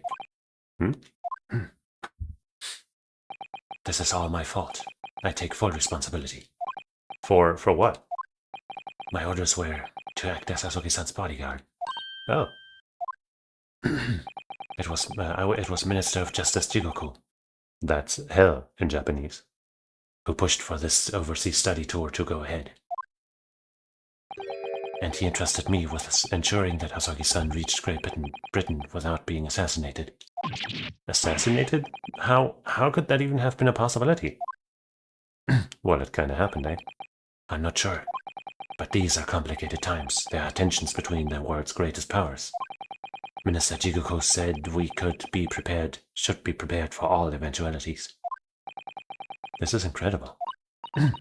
I don't believe it. Kazuma-sama was assassinated? Obviously, we couldn't give Hazuki-san a visible security escort. Which is why I'm undercover now, posing as one of the crew. I see. And I didn't take my eyes off him the entire time we've been on board, from morning until night, every day.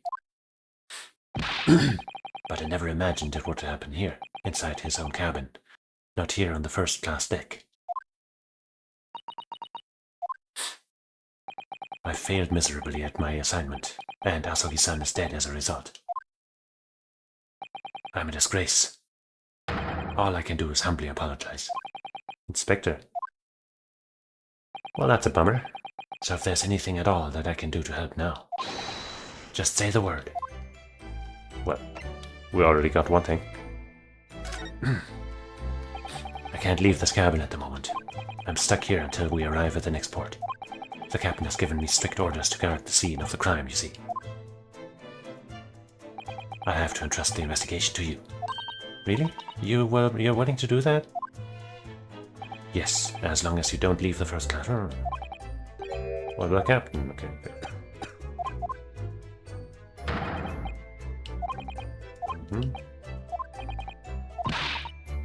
Alright.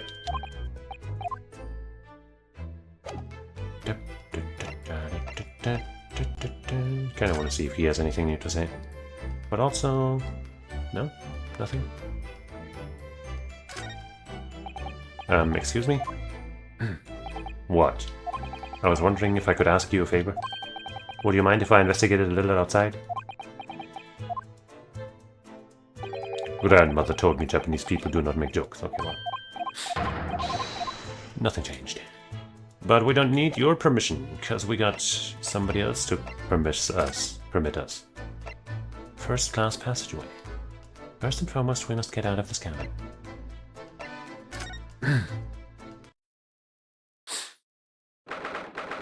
There's an interesting contraption on the floor. Still very early morning. In January. Whew, I'm finally out of that cabin. Wait, actually, wait. Damn, January 9th. So that means we spent New Year's on this boat. This ship, even. I have to admit, this isn't quite what I was expecting. Oh wait, did you not say that? It's less spacious out here than I thought it would be, and this is the most luxurious accommodation. Yes, indeed. Kazuma-sama was being sent on this study tour by the government. That's why he was being put up in the first-class cabin. Even still, this is about twice as large as my accommodations in steerage. Really? That must be awful. Oh, look over there. It's another crewman keeping watch, and he looks enormous, even if he is sitting down. The door next to him leads to the second-class accommodation. I suppose he's making sure that no one comes in here who shouldn't. I suppose. Like people in handcuffs? Naruto-san, you look like a little boy visiting a toy shop for the first time. I would have thought you'd be used to this ship by now. We've been at sea for 2 weeks already. Yeah, but I was never allowed to leave that room. Well, yes, I know, but the thing is, I was inside Kazuma's trunk when I first came aboard. And ever since then, I've been shut up inside that little wardrobe. It must have been a very trying time for you. Please, don't give me that pitying look.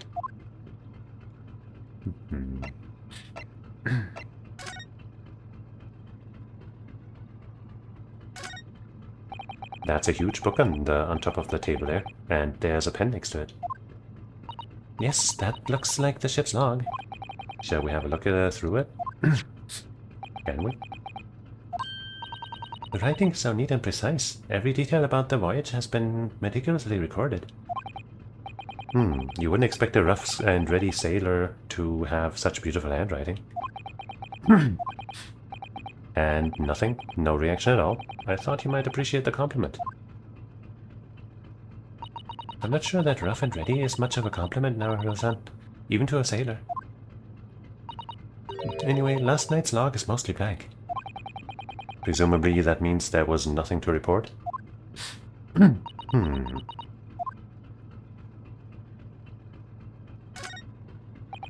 This looks like a plan of the SS Buria.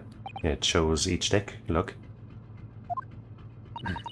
The Buria is a large-scale steamship with a triple-skinned hull.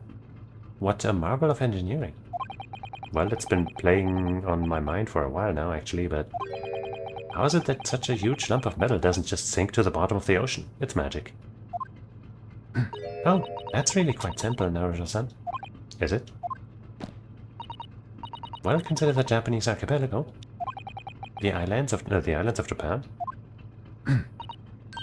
Yes, they're not metal, but they are enormous lumps of earth, many, many times larger than the ship. And they don't sink, do they? They've been floating happily on the sea since the gods created them. Well, I suppose so. Yeah, no, that's a perfect explanation. That just totally makes all the sense. That's the way to the second-class area of the ship. Is something wrong? I was thinking about making a run for it, just for a moment. Things aren't exactly going well for me. I might be wrong, but imagine the moment you reach for the handle of the door. That burly seaman would surely shoot you dead. Does he have a gun? Oh dear, I'm sorry. Perhaps I went a little too far there. No, I started it with my talk of running away. And there's no way I could run away while Kazuma's death remains a mystery anyway.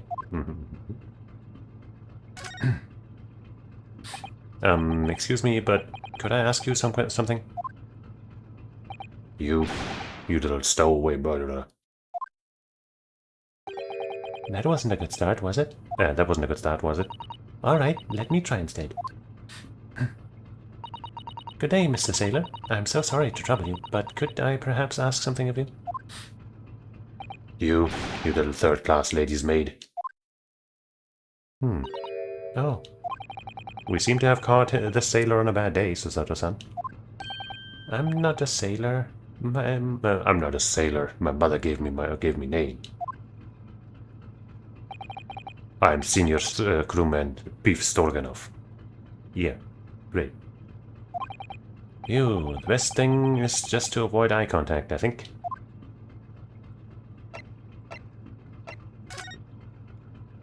Are you on watch here all the time, Seaman Stroganoff?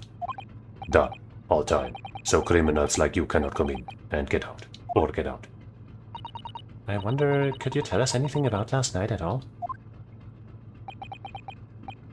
It is sad about student boy. Were you on watch last night as well? Of course. And did you notice anything at the time? Anything unusual? Niet. Is what I think this probably means. Susato-san, did you understand that? It was clearly a no. I saw nothing unusual. Nothing at all. And you didn't hear any strange noises or sense anything that was wrong in some way? I said no. Sorry. I'm not so sure. I could have sworn that he wouldn't catch my my eye for a moment there. Wouldn't catch my eye for a moment there? Oh, as in he was looking away. Mr. Stroganoff, about the first-class cabin area? Here we are in finest part of Buria steamship for a very important persons. What sort of very important persons? Government officials, kings and queens traveling in secret. Many important persons. That is why I am always guarding this place. Gosh, that's amazing. But somehow I let stupid stowaway inside. I want to pick you up and throw you in ocean, but Stroganoff is not animal. Thank you. If I may, I was wondering, is the cabin next to Mr. Asogi's currently occupied? Duh. Susato-san, did you understand that? It sounded like duh. I think it's probably Russian for yes, or no. Genius. It is not permitted to visit other cabins without invitation. Well, that sounds like there is somebody in the next door cabin at least. Yes, it's tantalizing.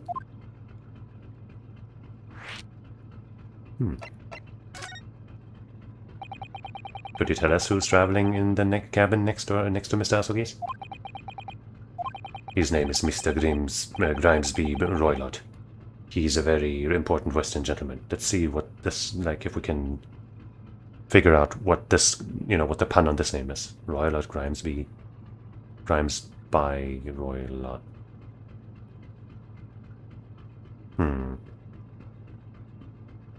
Like Grimes as in crimes, maybe? Or just grime, in general? And Roylott. I don't know. Maybe it's more of a mood name, sounds kind of dirty. A Western gentleman. Do not think about it. He has nothing to do with murder of student boy. How can you be so sure about that? Mr. Roylott is authentic Western gentleman. Such a man would have no interest in lowly student from insignificant Far East Islands.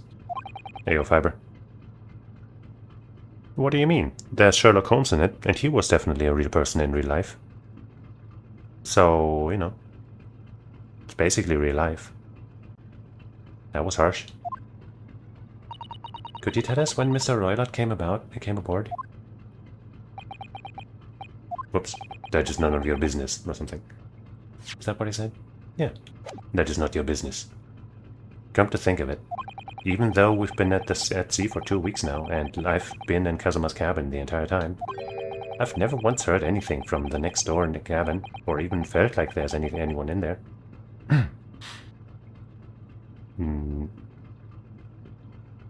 I don't know, man. Sherlock Holmes was British, so, That means all of the Westerners should be Sherlock Holmes, as in British, and British is Sherlock Holmes, and so everybody is British. British or Japanese or Russian or French. Wait, no, French? Has there been anybody French yet? No. British, Russian or Japanese. Those are the only countries. No. It's called Herlock Sholmes in this, but... Clock noise? Well, there's a bit of a rattling, I guess, from, some background noise, I guess. But that doesn't sound like a clock to me.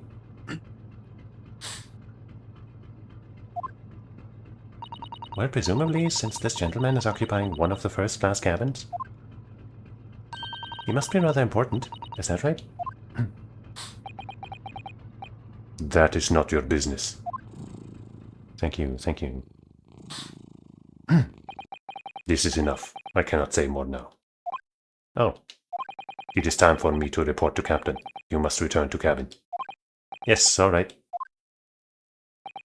Bulkhead to the second-class area is staying locked at all times. You escape when the lost whistles on top of the mountain, or as English say, when the peaks fly.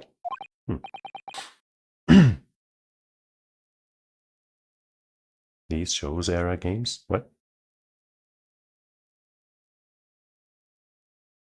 Shows era?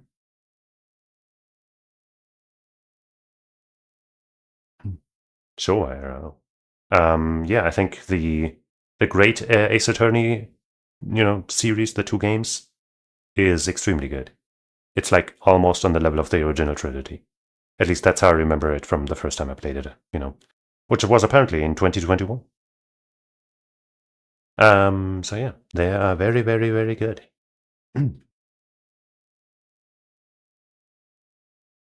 Yes, I understand.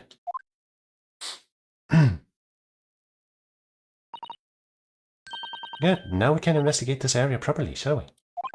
Definitely. I guess by that I can deduce that you haven't played them. In which case, you should watch all of my playthrough here now. Case 4. The original final case of that game, so to speak, before the, additional with the DS thing. It is a very good case. Probably not my favorite, but it is very good. Exam.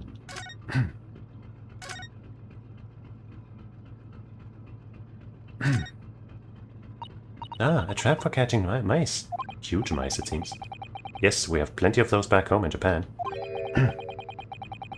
Although they seem to be using a lump of chalk or something as bait. Let me see. Yes, I think that's what it's called. Cheese. It's made from the milk of cows. Cheese? I wonder what that tastes like. It tastes like garbage. It's awful. You can't eat it, Naruto-san. The trap will snap shut on your fingers. Really? But... I suppose you're right.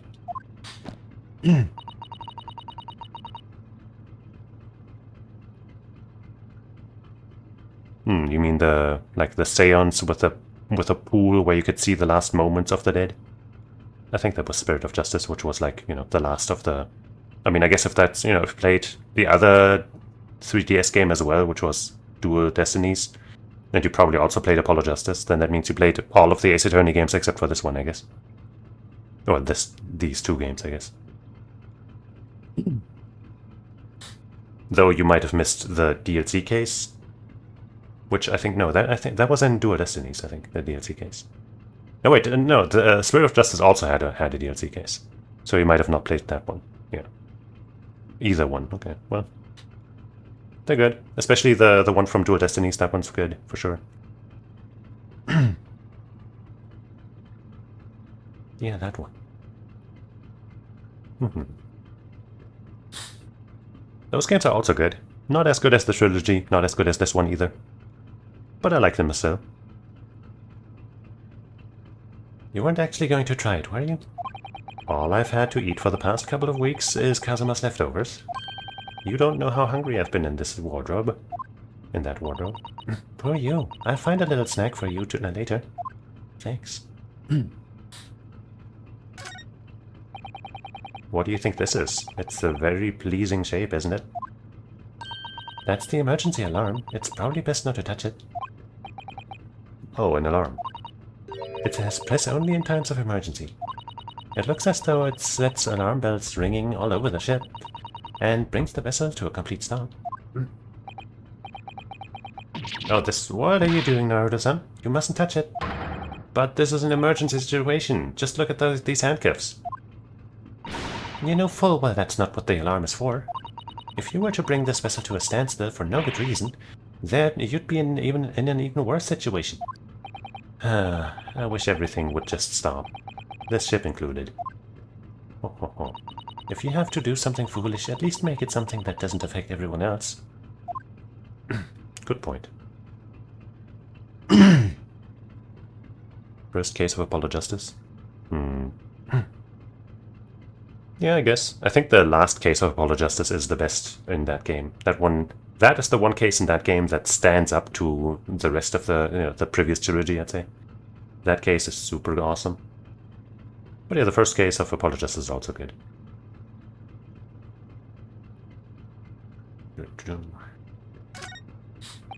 First class cabin number 1. Yes, that's our cabin. Not our cabin, it's Kazuma-sama's. Hey man, he told us to come, so if he says it's ours, if he shared it with us willingly, then it's ours. Sorry? Your accommodation is confined to the wardrobe inside the cabin. You know how to make a stowaway feel small, don't you? As small as the wardrobe I've been calling home. These cabins are the finest on the ship. My own cabin in steerage is number 539, by the way. Miku. Maybe her... Wait. Mikotoba? I don't know. You gotta go? Well, enjoy whatever you're going to do. And see you later. Thanks for stopping by.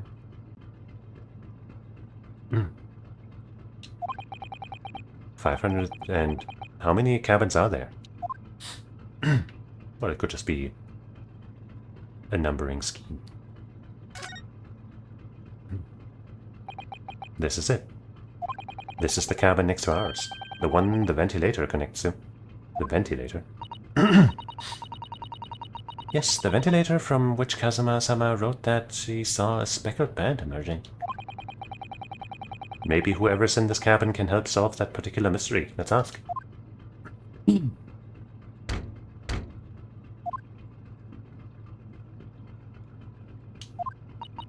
No answer.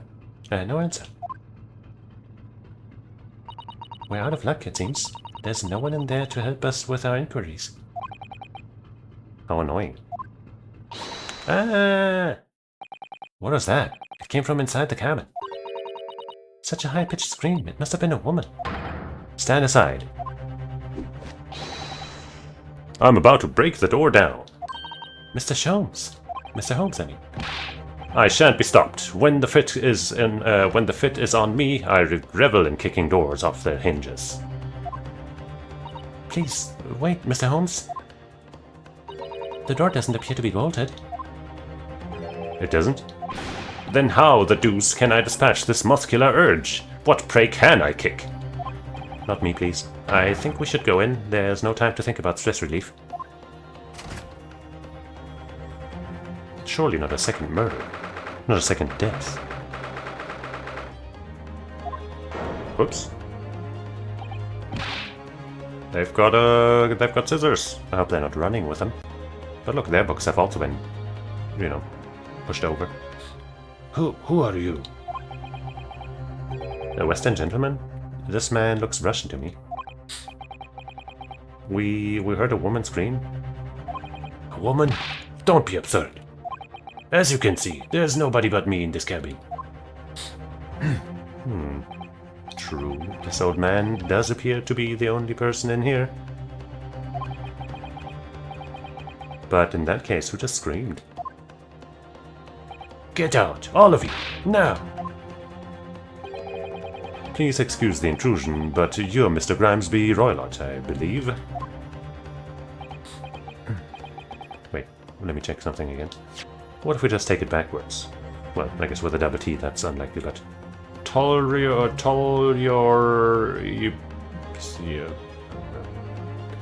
Yeah, I don't think that's right.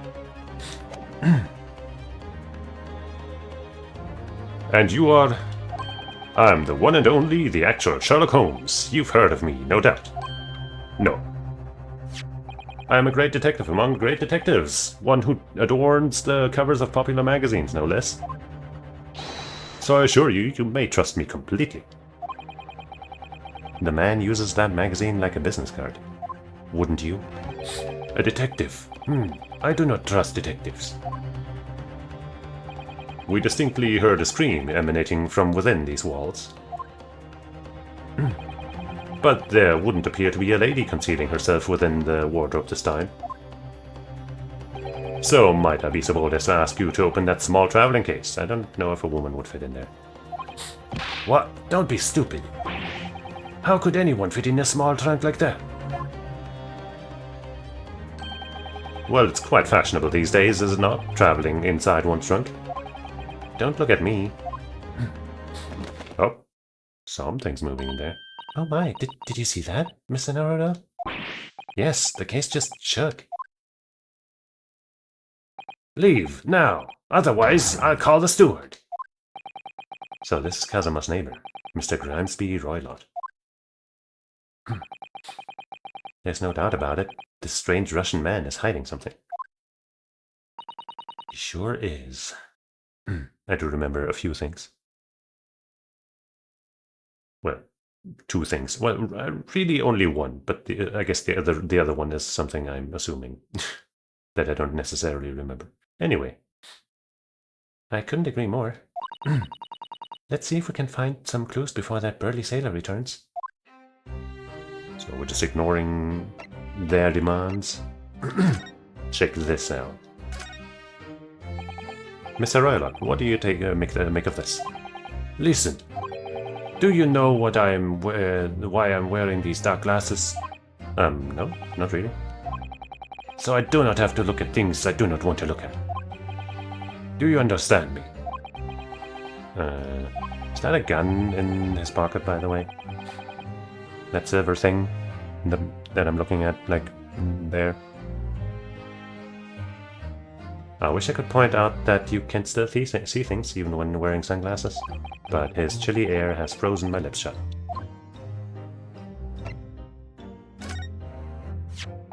Have you seen this before?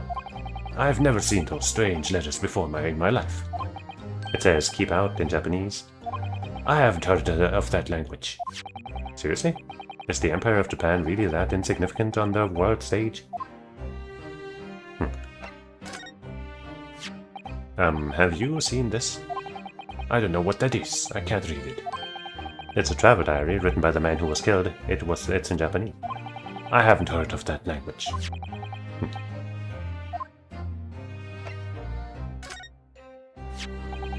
This word was written on the floor in ink next to where the man died, and as if he wrote it in his last moments. It's Russian, isn't it? We believe it means wardrobe, is that right? Yes, that's right. Thanks for being so helpful. Could you tell us how it's pronounced, please? Oh, that was pointless. I mean, to the people listening, it wouldn't be. It is very sad. Sorry? The steward told me. He was a young man. Yes, he was my best friend. It's a terrible tragedy. Know anything about this? We have this Russian newspaper here. I had the same newspaper in my cabin. Maybe they give it to all first-class passengers. Well, neither of us speak a word of Russian, so we can't read it at all. Would you mind telling us what this article is about? If you do not speak Russian, you do not need to know what it is saying. Russia must be a cold, cold place. Oh, I think this will get the same response.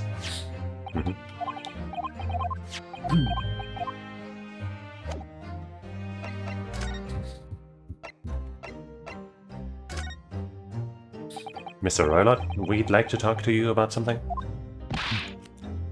No. Oh. I do not want to talk. Leave my cabin now. This is going terribly. We're not getting anywhere here.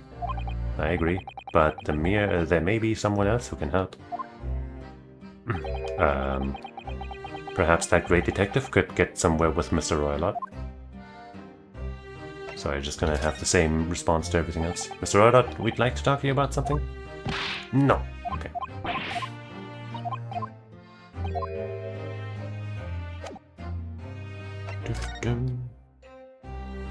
I'm guessing we won't be allowed.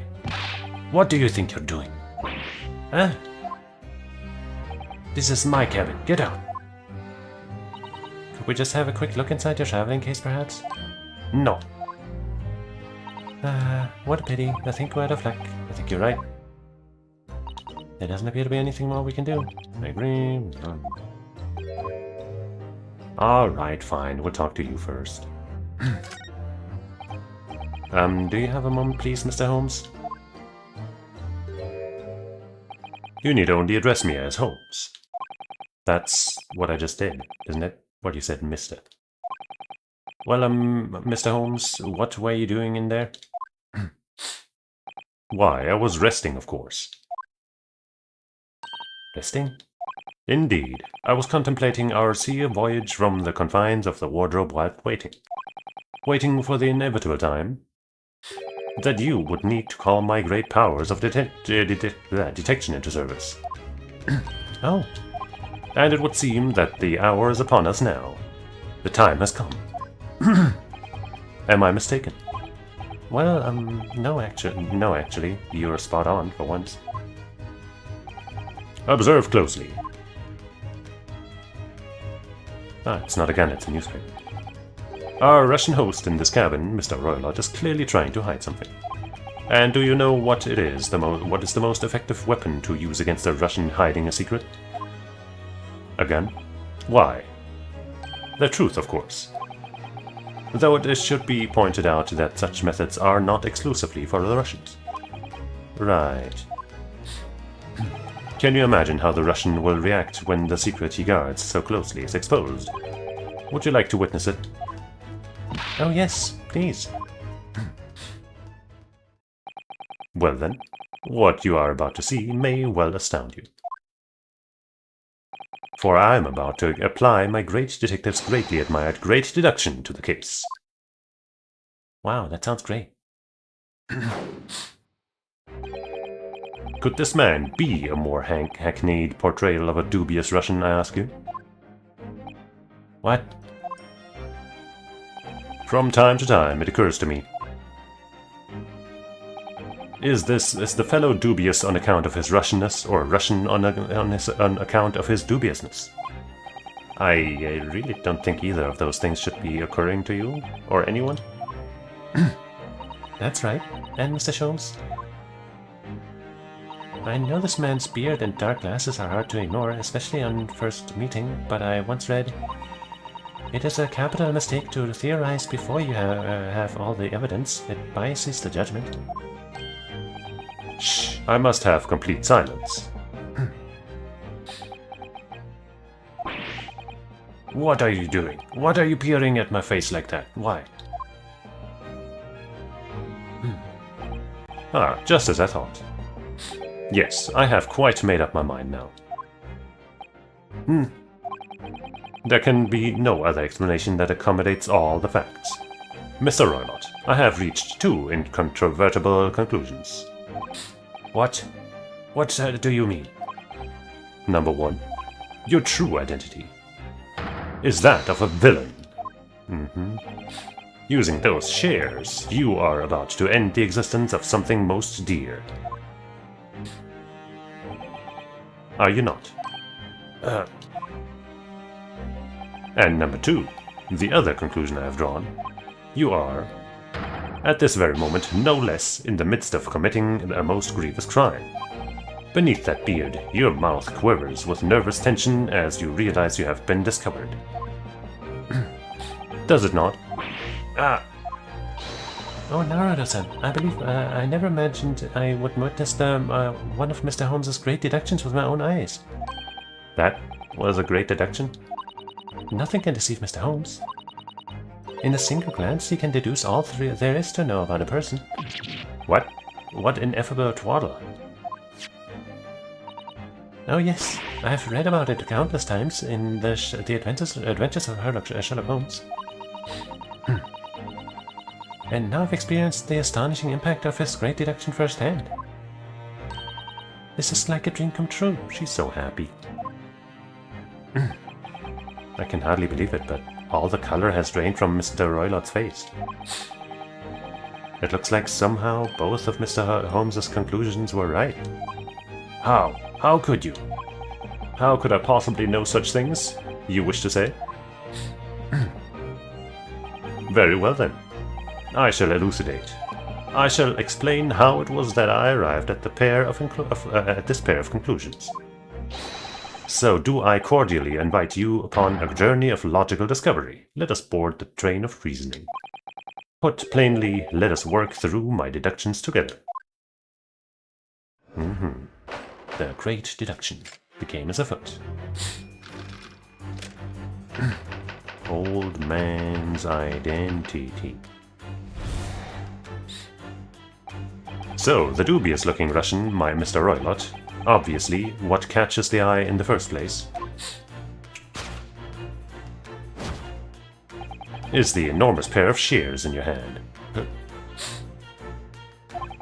Now we ask ourselves, what could you possibly want with such an implement? The answer, of course, is staring us in the face. You were on the verge of using these shears to cut away the copious beard you sport. Now, moving on.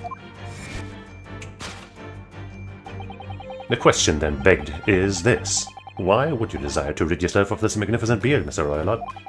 Once again, the answer is plain. We have clear evidence to shed light on the matter. Regard, if you will, this morning's newspaper, in particular the fascinating front-page article. Which, it would appear, you have read also, Mr. Roylott. I'm sure it needs no further clarification. The evidence that reveals your true identity is the article about the revolutionary. Yeah, they look exactly the same, don't they? Alright, meanwhile my great deduction will put this stupid fucking bot at death's door as I ban and report it. Your crime shall not go unpunished, bot.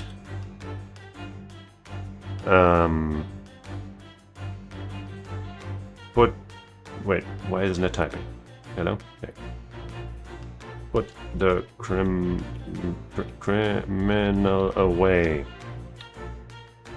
Sirs and sirettes and non-binary sirs.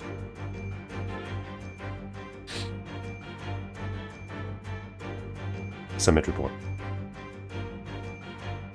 Beautiful.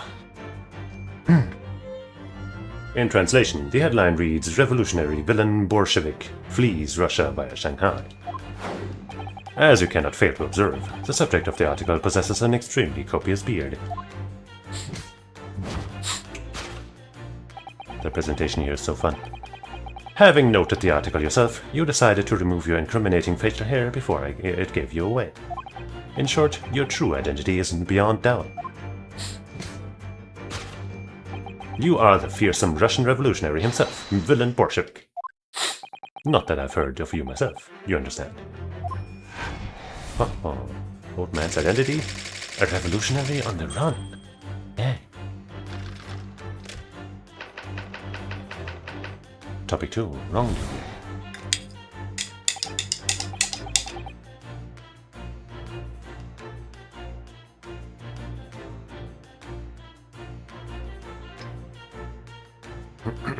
Now, as for my second conclusion. You are, at this very moment, on the brink of committing a most grievous crime. And the proof of this crime, over there. Oh yes, Mr. Roylott. Taken unawares, people have propensity to let their eyes stray, you see. And I assure you, the eyes speak so much more eloquently and honestly than the mouth. The answer we seek lies with where the fugitive glance falls. The proof of your crime sits before our very eyes. Yes, the traveling case. It is time, I think, that the case be opened and its contents laid bare. No, I refuse. What could you possibly be concealing inside, we ask? By my estimation, a young lady, perhaps. One slight enough to fit therein. Yeah, I don't know about that. Don't be absurd. And what, pray, would be the identity of this young lady in the traveling case?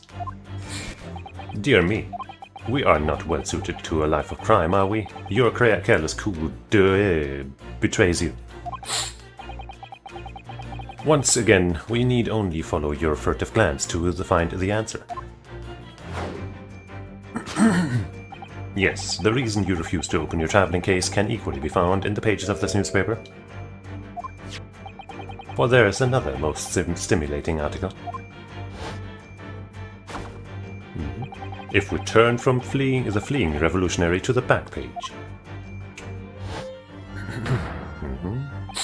Renowned prima ballerina of the Novovich Ballet disappears from Shanghai. Such a headline can lead us to but one conclusion. Your crime is that of abduction, and according to the article, the young lady's name is Nikolina Pavlova. That's clearly what happened. Case closed. Thus concludes Sherlock Holmes' great deduction of this Russian enigma, Elemensky. No notes. Suzato-san, that wasn't one of the great deductions I've been hearing so much about, was it? Well, the stories are full of Mr. Holmes' brilliant deductions, you know. But that did seem a little different somehow. Excuse me, Mr. Holmes, could you come over here a moment? Pray, what can I do for you? It's about your deductions, would you mind? Not at all, go on. Well, to start with, there's the newspaper article. I think we had the same discussion before, but... These two men look nothing like each other. Ah yes, I recall our discussion earlier, and at the time, I believe I told you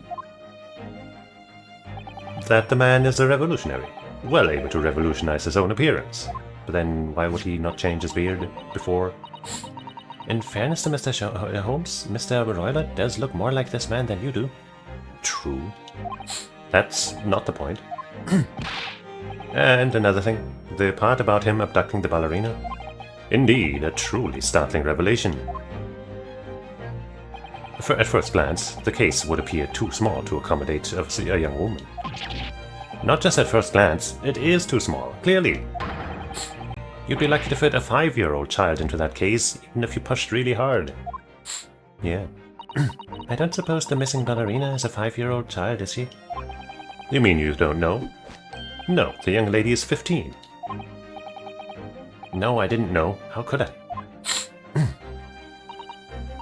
Well, if she's 15, then 10 years worth of her would be poking out from the case. That calls forth some grotesque visions. Some years ago, I read something pertinent, I believe.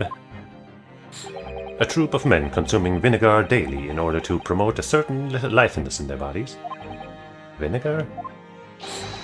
For such a sour bunch, it would surely be simplicity itself to contort oneself into the confines of that small space. Oh dear, you might be thinking of contortionists in the circus, Mr. Holmes. This whole thing is turning into a circus. Mr. Naruto, something's occurred to me about Mr. Holmes' actions just now. I think his powers of observation are, well, magical. His eyes cut to the heart of matter almost instantly. It's just where he directs his attention and his logic that seem a little off. Your idea of a little may be a little off itself, Mr. Sato. True. It's just 1 or 2 key words in the seductions that seem to let him down. So I was wondering if we might perhaps actually tactfully switch them for alternatives. What do you think? Switch some key words in the seductions. Yes, but very tactfully. I feel sure if we could do that, we'd unlock the true genius of Mr. Holmes' great deduction. Precisely the thought that was going through my own mind. This man is a lot of work. At times, I wonder how anyone puts up with me. It's not that funny. And you, my good fellow. Sorry? Take a moment to look at your wrists. My wrists? Oh. Where are your handcuffs? Huh? How did you... I felt they may hinder your ability to follow me in our dance of deduction. I don't believe it. He's got skills, that's for sure. Mr. Holmes, you're a marvel. Flip. And don't worry, I shall restore the shackles to your wrists when we are finished. I'm not worried, in fact. I'd rather stay like this. Well, but if the other people show up again and we are suddenly uncuffed, that could be trouble. So, let us begin. I guess I'll save here because I'm not sure if I'll be allowed to in the middle of this.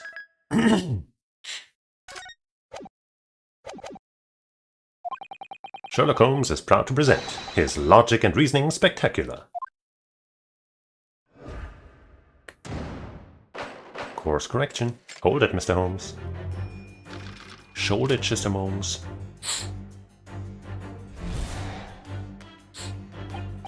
Dubious. In the first place, is the enormous pair of shears in your hand. Now we ask ourselves what went wrong. The answer, of course, is staring us right in the face. You were on the verge of using shears to... the question marks, that's why we want to change them. I'm not sure. Would you really use shears like that to cut off a beard? I doubt that's something I'll ever have to worry about. It doesn't quite sit right with me, though. It doesn't seem to be sitting right with Mr. Roylott either. Which means, I suppose, that the deduction is wrong. Let's try to switch a keyword here, Naruto-san, and see if it helps matters. Alright, but how? I think we should start by taking a long, hard look at Mr. Roylott. I wonder if it's really his beard that he intended to use those shears on. Exactly. If we manage to find something that seems to fit the sense of Mr. Holmes' deduction, Holmes' deduction better, then what? Then I leave the rest in your capable hands, Naruto-san. Why am I the one to do something about this? Well, anyway, let's see if there's anything we could even use to switch around in that last sentence. What exactly was Mr. Roylott really going to use those enormous shears for?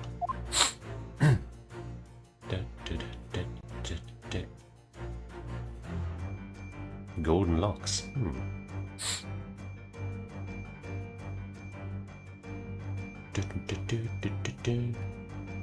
Trying to see if I can also like move down or something, but yeah, I guess it's gotta be these golden locks. That's interesting. That's weird. Weird. What the? What's this? It looks like a cascade of stunning golden locks. No. The color's not the point. The point is, what's it doing on the back of Mr. Roylott's head? And how is it growing out from underneath his thick black hair? Well, yes, that is true. So it's stunningly beautiful and stunningly surprising. Something's definitely not right here.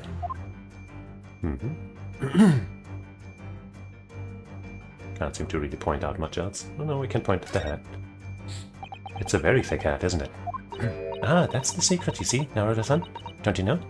Secret? What? Well, before we left Japan, I took some time to study various foreign countries. Russia is a land of unimaginable cold. And a thick hat is the secret to keeping warm. Without one, I read that your brain would freeze. Right. That was just one of many fascinating snippets of information in Oh Mother Not Russia. I think maybe you picked the wrong book there. Oh. Well, let's just fucking point out the thing. Boom, shattered. Dang. Now we're styling. You were on the verge of using the shears to cut away the golden locks you sport. Indeed, you have identified the precise detail I was intending to expose. Such lush golden hair certainly does not befit an old man. You're not a man at all, you're a woman, and judging from the length and sheen of your hair, one still very much in her youth. Oh no. If only I had managed to cut off my hair, no one would have suspected. The question then begged is this: why would you desire to rid yourself of these magnificent locks? Once again, the answer is plain. We have clear evidence to shed light on the matter.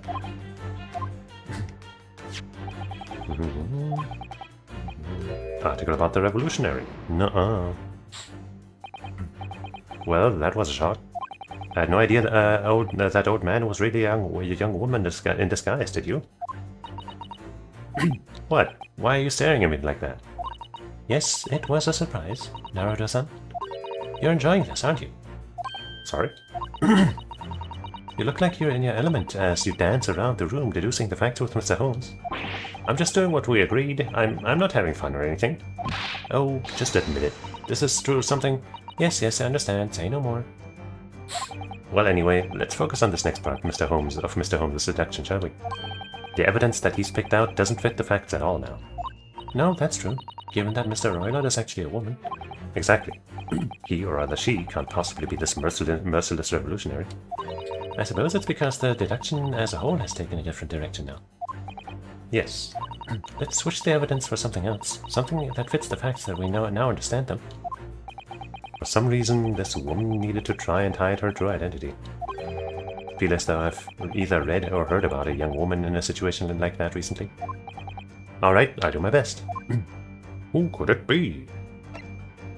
Oops, I accidentally clicked here.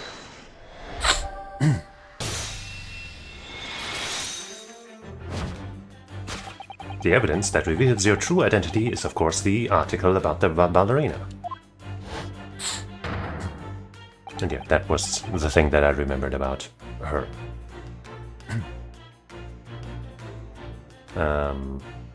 Or about, you know, our neighbor in general, when it turned out, oh yeah, right, there's a neighbor. Anyway. That's right, you've hit the nail on the head. Renowned prima ballerina of the Nova Witch Ballet disappears from Shanghai. It would appear we are finally able to address you by your true name. Yes, because your true identity is that of the Nova Witch Ballet's prima ballerina. Miss Nicola Pavlova. Hey!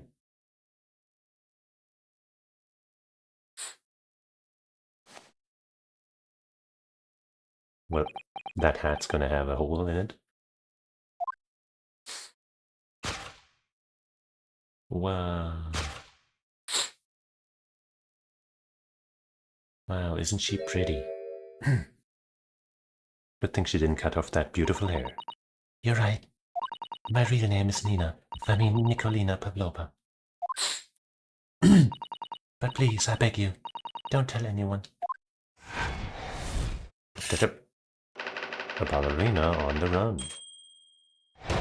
Solved.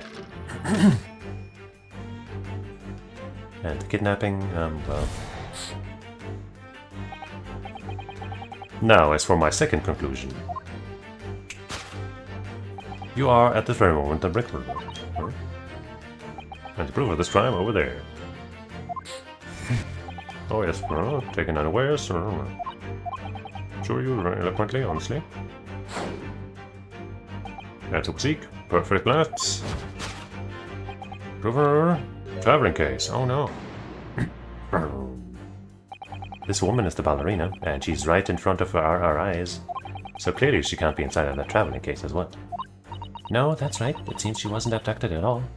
In which case, what is the crime this young woman is apparently committing? I can see I'm going to have to step in and fix the great detective's mistake again. You seem to look pleased, Naruto-san. Do you like the idea of another chance to dance around with Mr. Holmes? Stop it! Anyway, there must be something else here that shows what this woman is up to.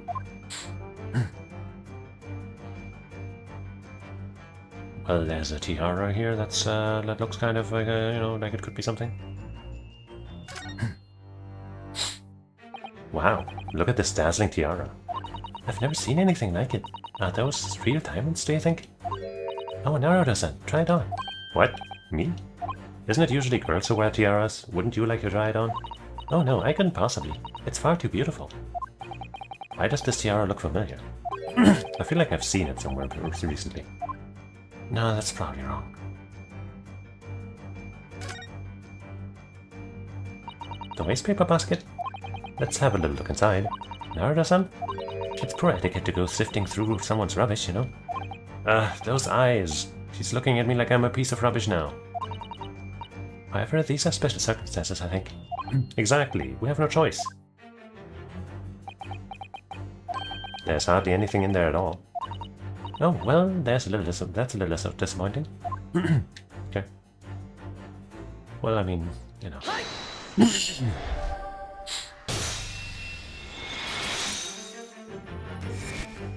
The proof of your crime is surely this tiara. Ah. I believe this tiara is worn on stage by dancers in the Nova Witch Ballet, is it not?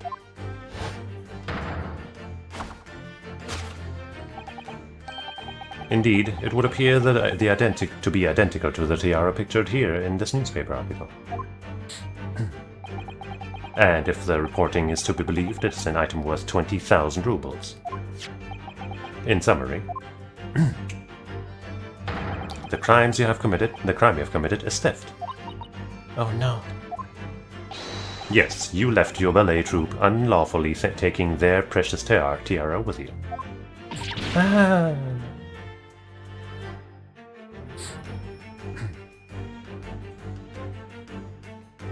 But why?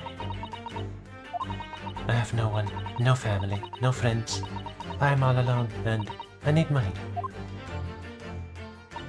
But I did not steal the tiara. It was a present from, how do you say, an Earl of Prussia? It belongs to me. This girl is only 15 years old, and she's a runaway all by herself. She must have been extremely lonely.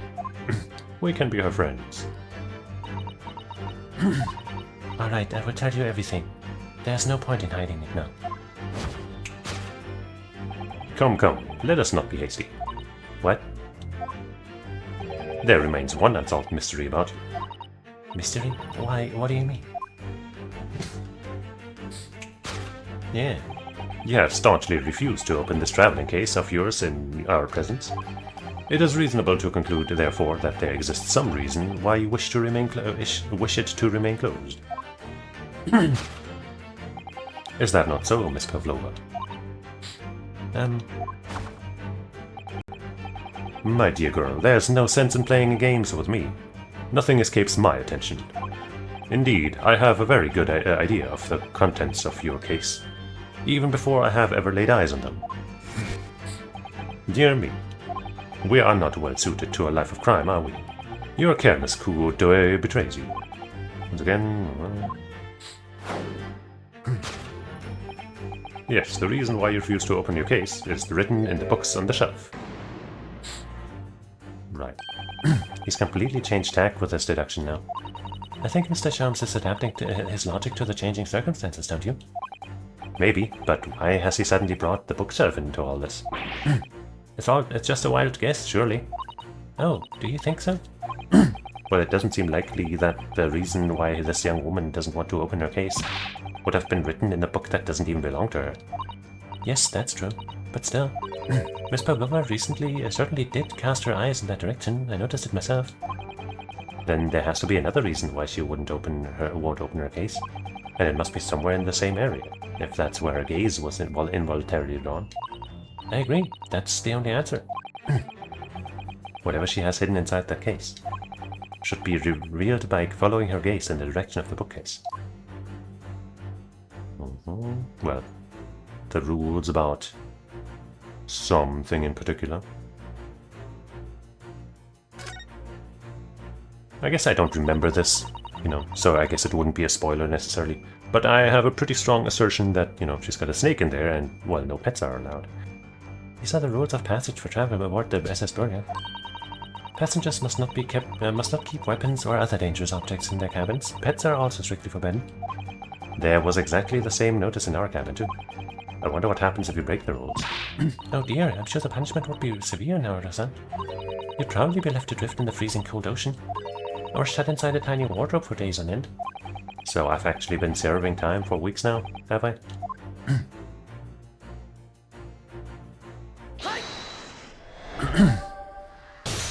Boom. Yes, the reason why you refuse to open your case is written in the rules of passage. Passengers must not keep weapons or dangerous objects in their cabins. Pets are also strictly forbidden. Inside that case of yours is something forbidden from carriage on this vessel. That is the real reason why you refuse to open it, thus revealing its contents.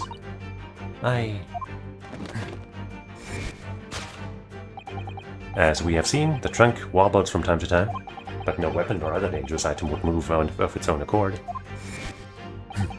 Which leaves but one possibility, Miss Pavlova, inside your traveling case. We look so pleased. It's the last item listed as forbidden in the vessel's rules of passage. A pet.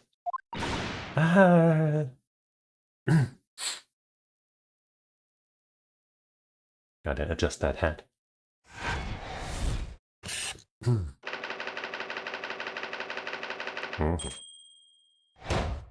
Solved. Deduction complete. Elementary. Beautiful.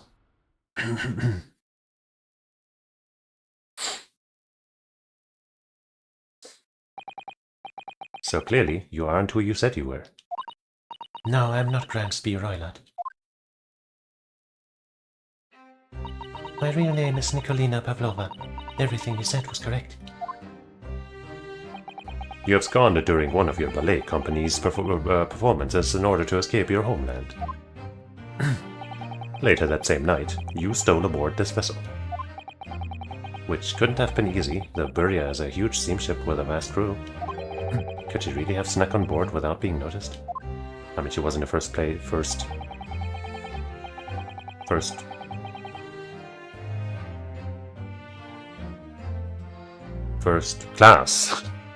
First class cabin, so she was probably, in here, they knew she was here, just not who she was. In order to obscure your true identity, you somewhat recklessly took the guise of an old gentleman. And you intended to sever all links with your past by severing your long hair. Or, I guess, they helped her out. Right, the burly guy at the door. Kinda seemed like he might have known what was going on. It was trying to keep it from us. And you intended to... Wait, that might have been a new sentence. And you intended to sever all links with your past by severing your hair. Okay. Yet to a woman, hair is no trifling matter. My personal recommendation is to leave well alone. So, if it was just you about to cut off your own hair, who was it that let out the scream where we heard from outside the cabin? That veritable tinkling of a bell? Why, none other than this young lady, naturally. More like a full set of pipes, if you ask me.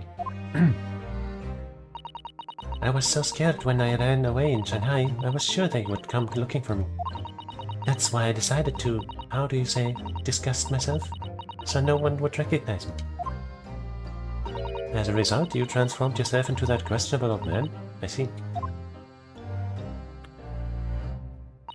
I put on the fur hat and fake beard. Then, just before you came in here, I saw in the newspaper. Right on the passer page, there was a picture of me. I was so frightened I couldn't stop from screaming. I knew that if I didn't change my appearance completely, they would find me. So I decided to cut all my hair as fastly as possible. I picked up the scissors in my hand and... At that precise moment, we walked in through the annoyingly unlocked cabin door. Things happen like that sometimes, don't they? Things happen like that sometimes. Things do indeed happen like that from time to time. Are those two even talking about the same thing? There's just one more thing I'd like to know. What exactly do you have inside your traveling case? A speckled band, perhaps? You are right. It is my dear friend inside. My only friend in the whole world. Please, don't tell anyone if the captain finds out. If you say to any of the crew.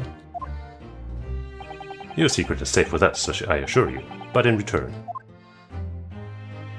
you must tell us, in as much detail as you can, Master, about the events of last night.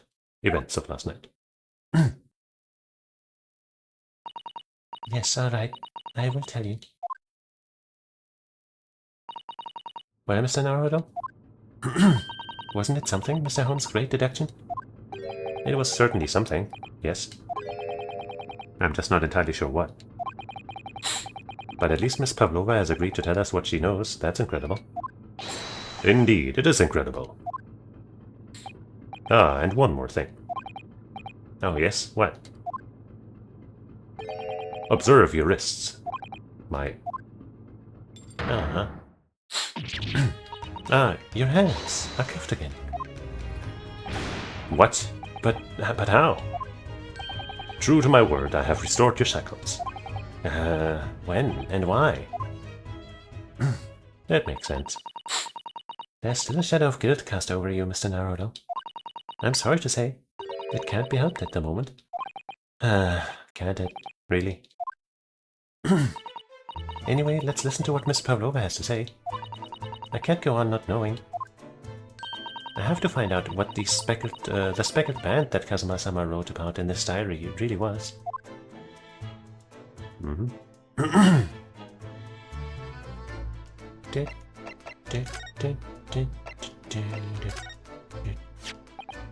Can I show you this?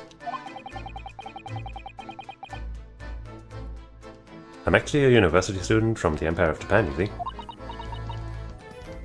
What the... Ah! That was a stream that I was about to watch after... Well, I guess, you know, at some point after I'm done streaming. Just didn't expect its sound to just start playing like that. That means nothing to me. No, why would it? Mr. Naruto, if you're determined to flaunt your Yume badge, at least choose a Japanese person who might recognize it. Mrs. Hado, can I show you this? We already did. Maybe later. Oh, I could show Inspector Hosonaga too. We did.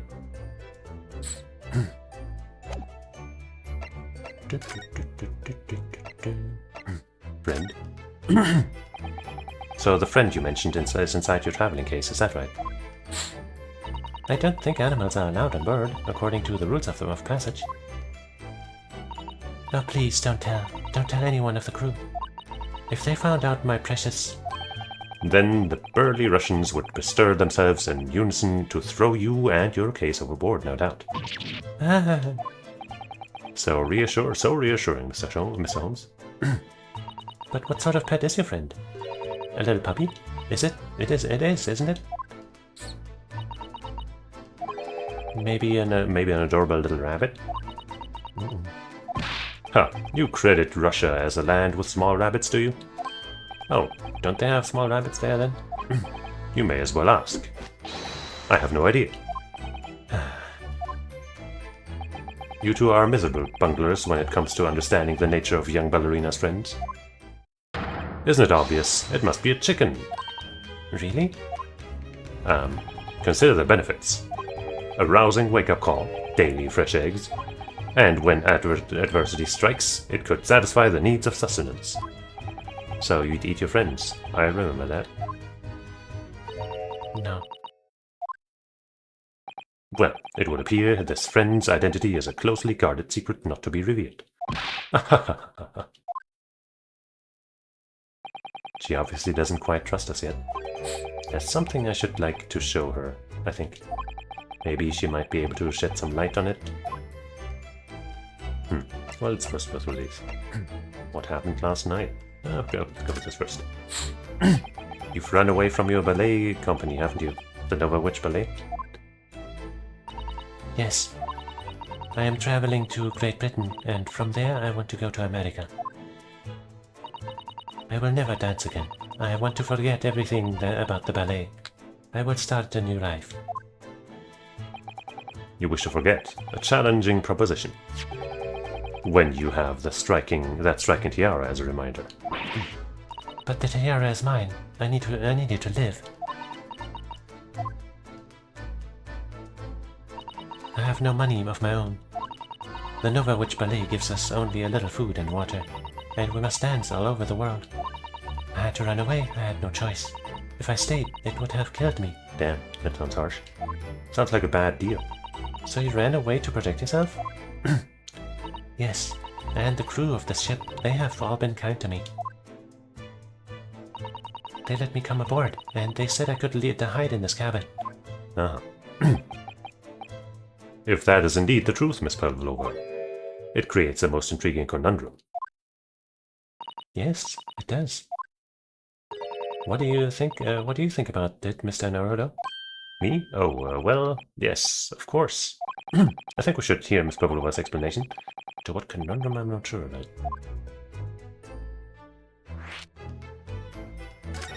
Might as well get right to it.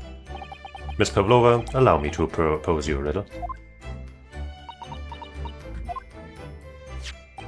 According to this newspaper, it was only yesterday that you absconded from the ballet. Now, that being the case, it must have been last night that you boarded this vessel. However, the SS Buria stopped by no port last night. Ah, that's it, of course. So how is it, pray, that you came to be aboard? With a boat? Or something? Now that I think about it, the crewman outside the cabin acted very strangely when we mentioned that. It was just after we asked him about when the occupant of this cabin came aboard. That is not your business.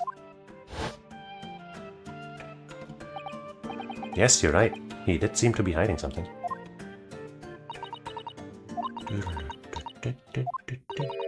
An angel descended from the heavens, bringing grace and beauty to the stage. Sorry? What was that? It is how the Russian newspapers described one of my performances. And that is how I came here too. I descended from the heavens, because I'm an angel. Right. Considering English isn't your mother tongue, your description is very vivid. I mean, she was quoting a newspaper or something. Mr. Sholmes? Oh, but I guess the newspaper wouldn't have been in English. Whatever. Mr. Sholmes once said, I never can resist a touch of the dramatic. It seems Miss Pavlova is the same. A genius descended from the heavens, bringing grace and beauty to detection. Words once said about myself. By yourself? A quote from a wonderfully extravagant advertisement for the Adventures of Sherlock Holmes, in fact. Yes, Mr. Showy. Anyway, it doesn't look like Miss Pavlova is going to tell us what really happened. Not yet, anyway. Did you know that someone was killed in the cabin next door to this one last night? One of the crewmen told me this morning when I was eating breakfast. The man who died, he was a friend of mine. Oh. That's why we're trying to find out what happened. Did you notice anything unusual last night? Perhaps you heard a strange noise, for example? Perhaps people talking? Perhaps the ship was absorbed in a wild tempest. Perhaps its steam engine exploded. Wouldn't you have noticed that too? Perhaps everyone on board would have noticed if that had happened? Miss Pavlova? Is there anything you can tell us? I don't know. I'm sorry, but all I can think about last night was what I had done and whether they would find me. I didn't notice anything that was happening around me. Oh, I see. So we're supposed to show her something?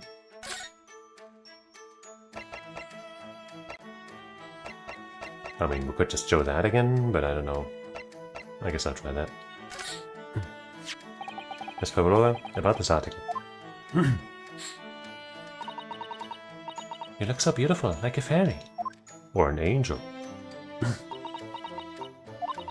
I'm scared if my picture is in the newspapers. You poor girl. She's so young, just 15 years old. For her to have run away all by herself, she must have felt very, very alone.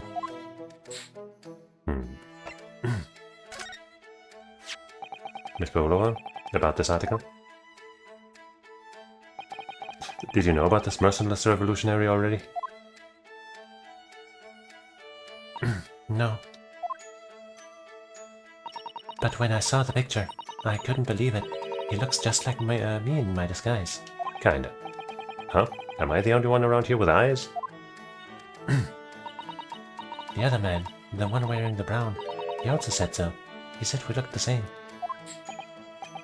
Yes, he says a lot of things, but I have a strong feeling that besides you and the great detective, you won't find another soul on this ocean who thinks there's any similarity there at all. Mr. Naruto, I won't allow you to speak ill of Mr. Holmes. No, I wouldn't dream of it. Huh. Miss Pavlova, would you take a look at this? Okay. Well, I guess we'll show her everything. Alright, we wanted to talk about the speckled band. That was the thing. This is the diary of my friend who passed away. His diary? Yes, and he wrote in it last night before he died. Something a little unusual. It reads, I can hear a faint whistling sound, and then a few minutes later, what looks like some sort of speckled band is dangling in front of the ventilator grill. A speckled band? I don't understand. It's strange, isn't it? But the ventilator he mentions joins to this cabin, you see. It's up there on the wall. In other words, this cabin and the victim's cabin are connected together. Oh. Mrs. Pavlova, has something occurred to you? Does the speckled band the victim mentioned mean something to you? Or the whistling sound, perhaps? No. I don't know anything. Oh. Hard to believe.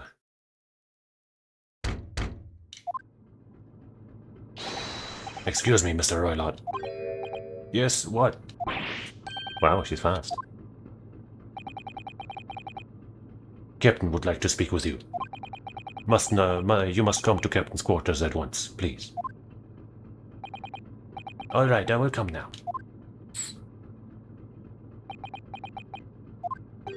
What?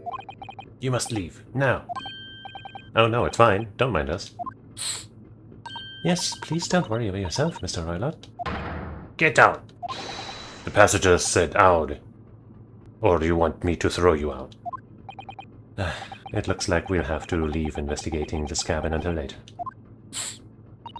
What a pity. What a pity indeed. What a pity indeedy. And so we lost our chance. Having still not managed to investigate Miss Pavlova's cabin, we were unceremoniously chased out. That is to say, we were quite literally picked up and thrown into the passageway outside. Okay. That's a fitting time for us to end here, I guess.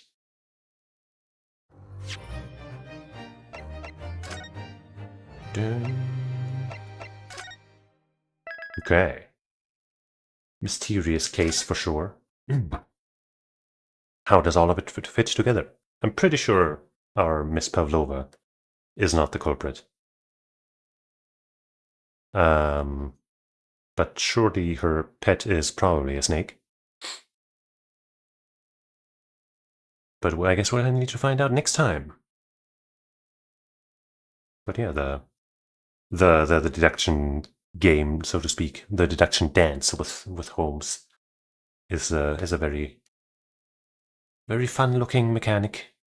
You know, the way, especially with the way Naruhodo kind of looks all enthused by the entire thing and then won't admit to it. And that Holmes guy, what a character. But yeah, for today, I will thank you for watching, hanging out, and being once again accused of murder. It seems to be happening a lot in these detective games. And it seems to happen a lot like in the first and second case. Weirdly. But hey, surely that will be the last time that ever happens to us ever again. So yeah, I hope you'll join me again sometime. Probably tomorrow. To maybe finish this case. I guess it doesn't have to be a court case to count as a case, right? To finish this mystery. Probably. Maybe. And then we'll see. So yeah, join me then, and every other time, forever, from now on. Or else. So, until we meet again, I say otsukare-sama, as my hand freaks out. Bye-bye.